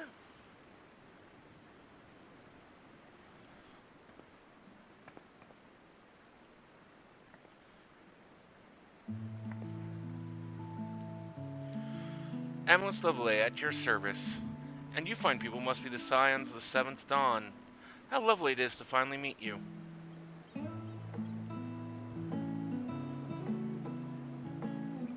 Mother, please, we don't wish to make things difficult for you. If word reaches Father that you are here...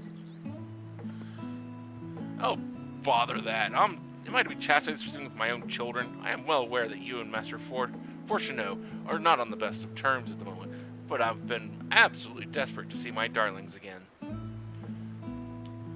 You will come by the house, won't you? I have guests waiting. The Timing couldn't be better as matters stand. We shan't be going anywhere until we discuss matters with Thancred's group and reconsider our options.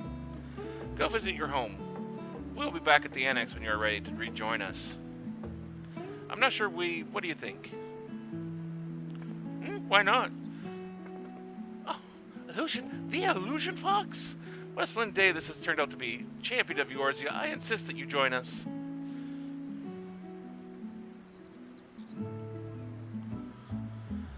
But we must be quick about it, not for my own benefit, but should my husband return and find you enjoying our hospitality, the servants will be made to suffer the consequences.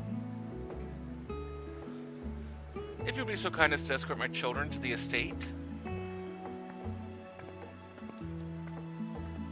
And then she was gone, and with her any opportunity to protest. Indeed, the matter is settled. Enjoy yourselves, you three.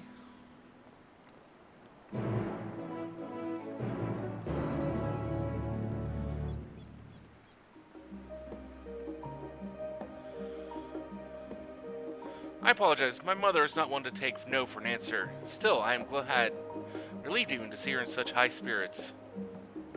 What say you? Though it seems we shall have little enough time to enjoy it, will you accompany us on our visit home? Fine, if we're going, then let's get it over with. But be sure to stay in the entrance hall. No peeking into our private chambers, thank you very much. Why ever not? Your room was always perfectly neat and tidy. Everyone has things they'd rather keep to themselves, don't they? Cherished mementos you couldn't bring yourself to throw away. Childhood toys. I mean, never mind. The level A estate is that way, straight down the stairs. Come on.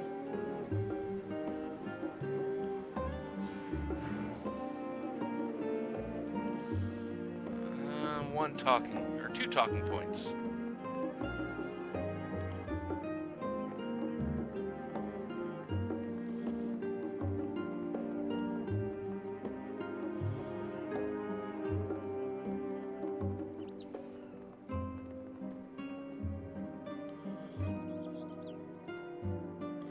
When I was saying we were little, this bridge was as far as we were permitted to wander alone. I say alone, but my mother's servant was always somewhere nearby, keeping a watchful eye. And now look at us, traveling to different continents, different worlds even.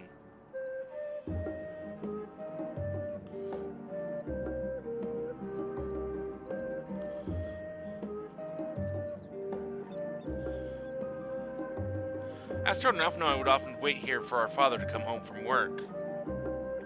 It must have been a day when his meetings ran long, because I remember growing restless and leaning out over the railing to watch the water rush by. Father, of course, arrived at the exact moment, came pounding down the path in a panic, crying out my name.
Oh yes, this is where I first practiced magic on an actual person.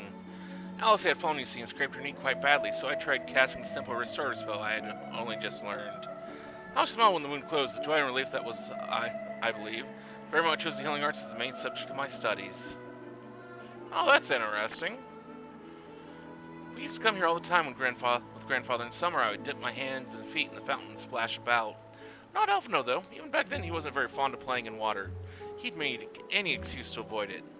To explain how I came to swim like an auk and he sank like a stone.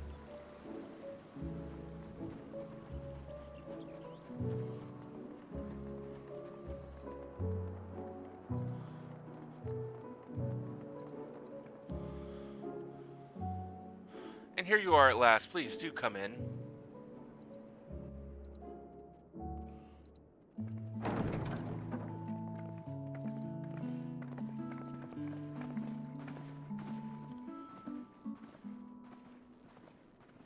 Welcome home, my lady.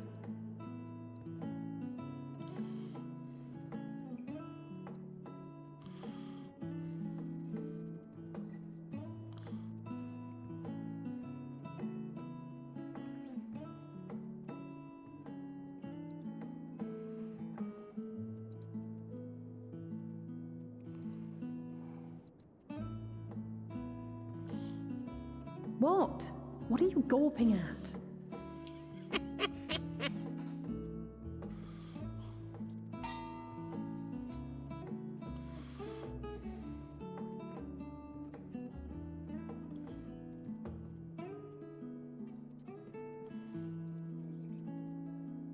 I'll have you know I'm quite fond of the Rising Stones.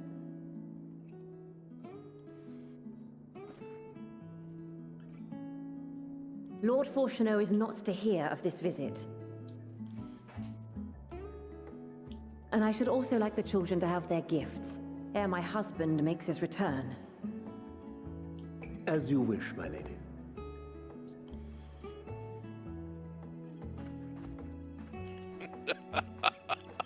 She's like, my husband's a dick, so yeah.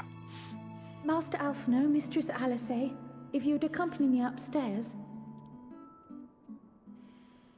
We shan't be long.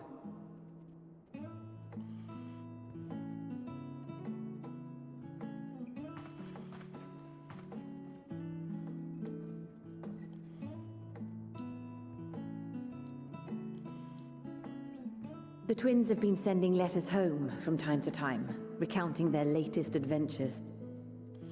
I am sure they withhold certain details, of course, if only to keep me from worrying. Yet a mother worries all the same. In the early days especially, I tried to support them as best I could, sending the Scions coin and other such donations. Fortunately, they have found the strength to overcome adversity time and time again. Their words grow more confident with every letter, their depictions more vivid. The triumphs and defeats, the joys and sorrows. It is clear that they have come to find value in every experience. But of those they treasure most, it would seem that meeting you might be the most impactful. Why, since that fateful day, I do believe there has not been a single missive in which you were not mentioned by name. I guess that's nice to hear. 'Tis plain they care for you, and I am glad they have such a steadfast companion watching over them.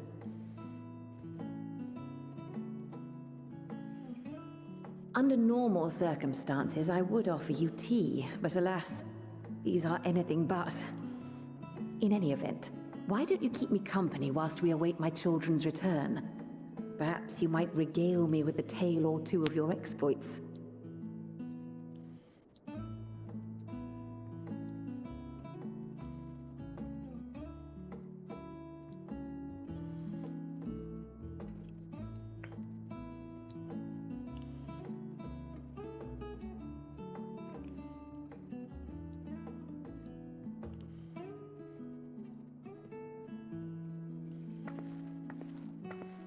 When you mentioned gifts, I wasn't sure what to expect.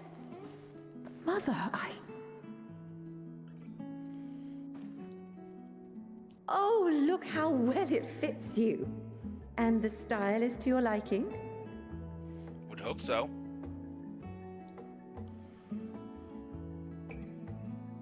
It's perfect. Exactly what I would have chosen. But please, tell me you had something different made for Alphino. Naturally. You are hardly little children anymore. And while I shall miss dressing you in those precious matching outfits, I must respect the individuals you have grown to become. See for yourself.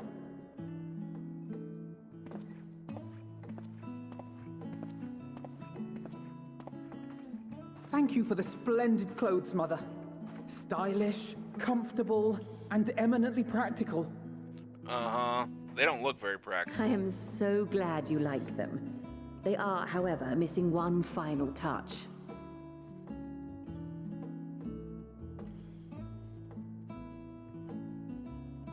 If you'd allow me, Master Alphino.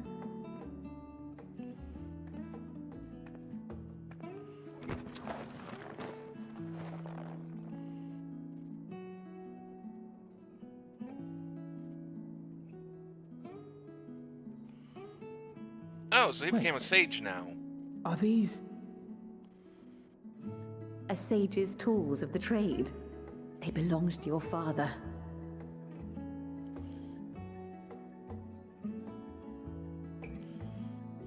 Though he may as well be chained to his desk these days, as a student he was often called upon to venture into the field. He wielded those armaments, both to heal and to harm in no few battles. None so fierce as those you two have braved, perhaps, but battles nonetheless. Thus did I pull them out of storage, to show you that he was not always the man who stands in vehement opposition to you now. And also because it would be a terrible waste of ridiculously expensive House Leveilleur commissioned artistry.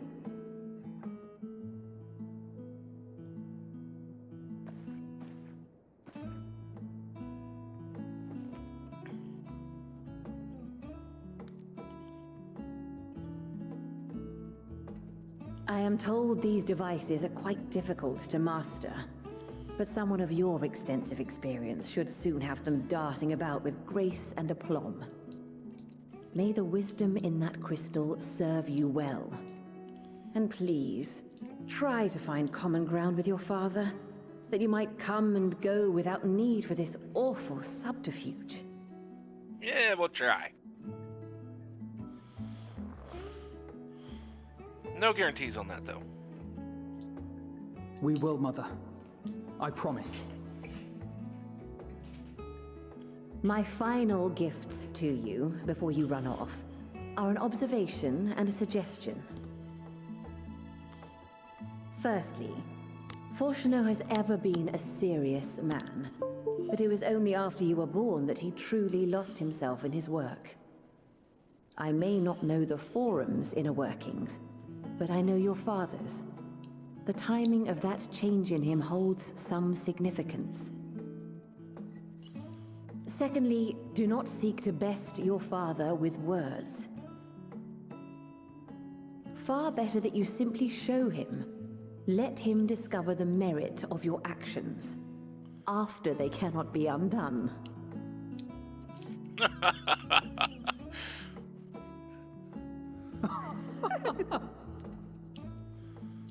Oh, Mother. We shall take your wisdom to heart. Thank you again for these gifts, and farewell for now. Safe travels, my children. Eat well, stay warm, and keep your friends close.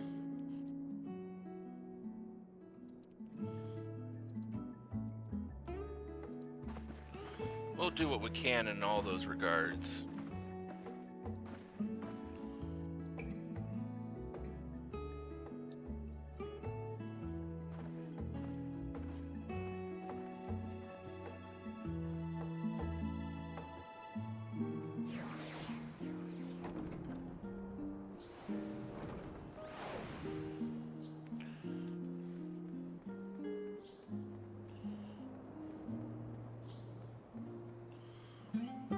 Thank you for indulging Mother's requests. I can see it meant a lot to her, and I shall refrain from inquiring as to the content of your private conversation. Our visit was all too brief for now, however, it will have to suffice, as will these tokens of home that we carry with us. These gifts help us remember who we are and whence we came.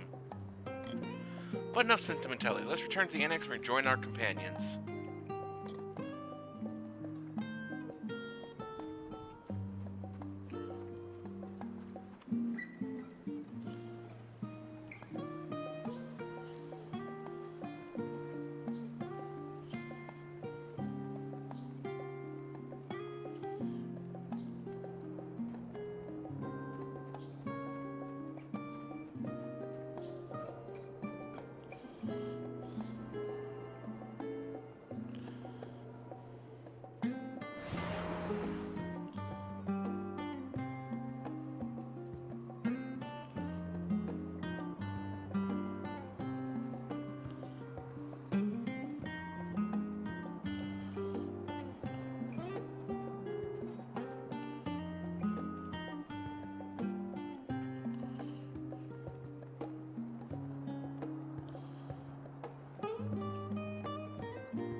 Yeah, I still have that up.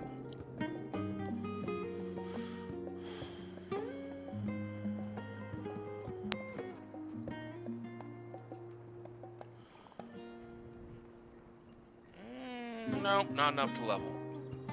But damn, will it be close.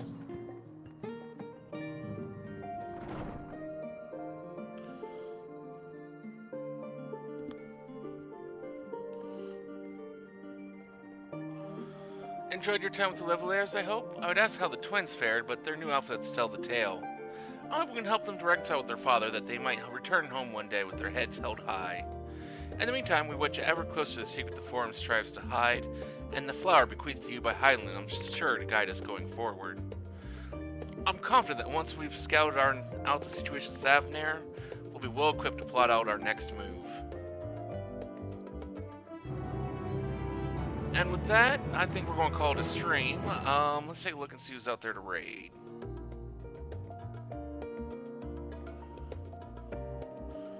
Or actually, no, I'm not going to raid anyone tonight. We'll just end here. We'll be back tomorrow night. Till then, have a wonderful rest of your evening.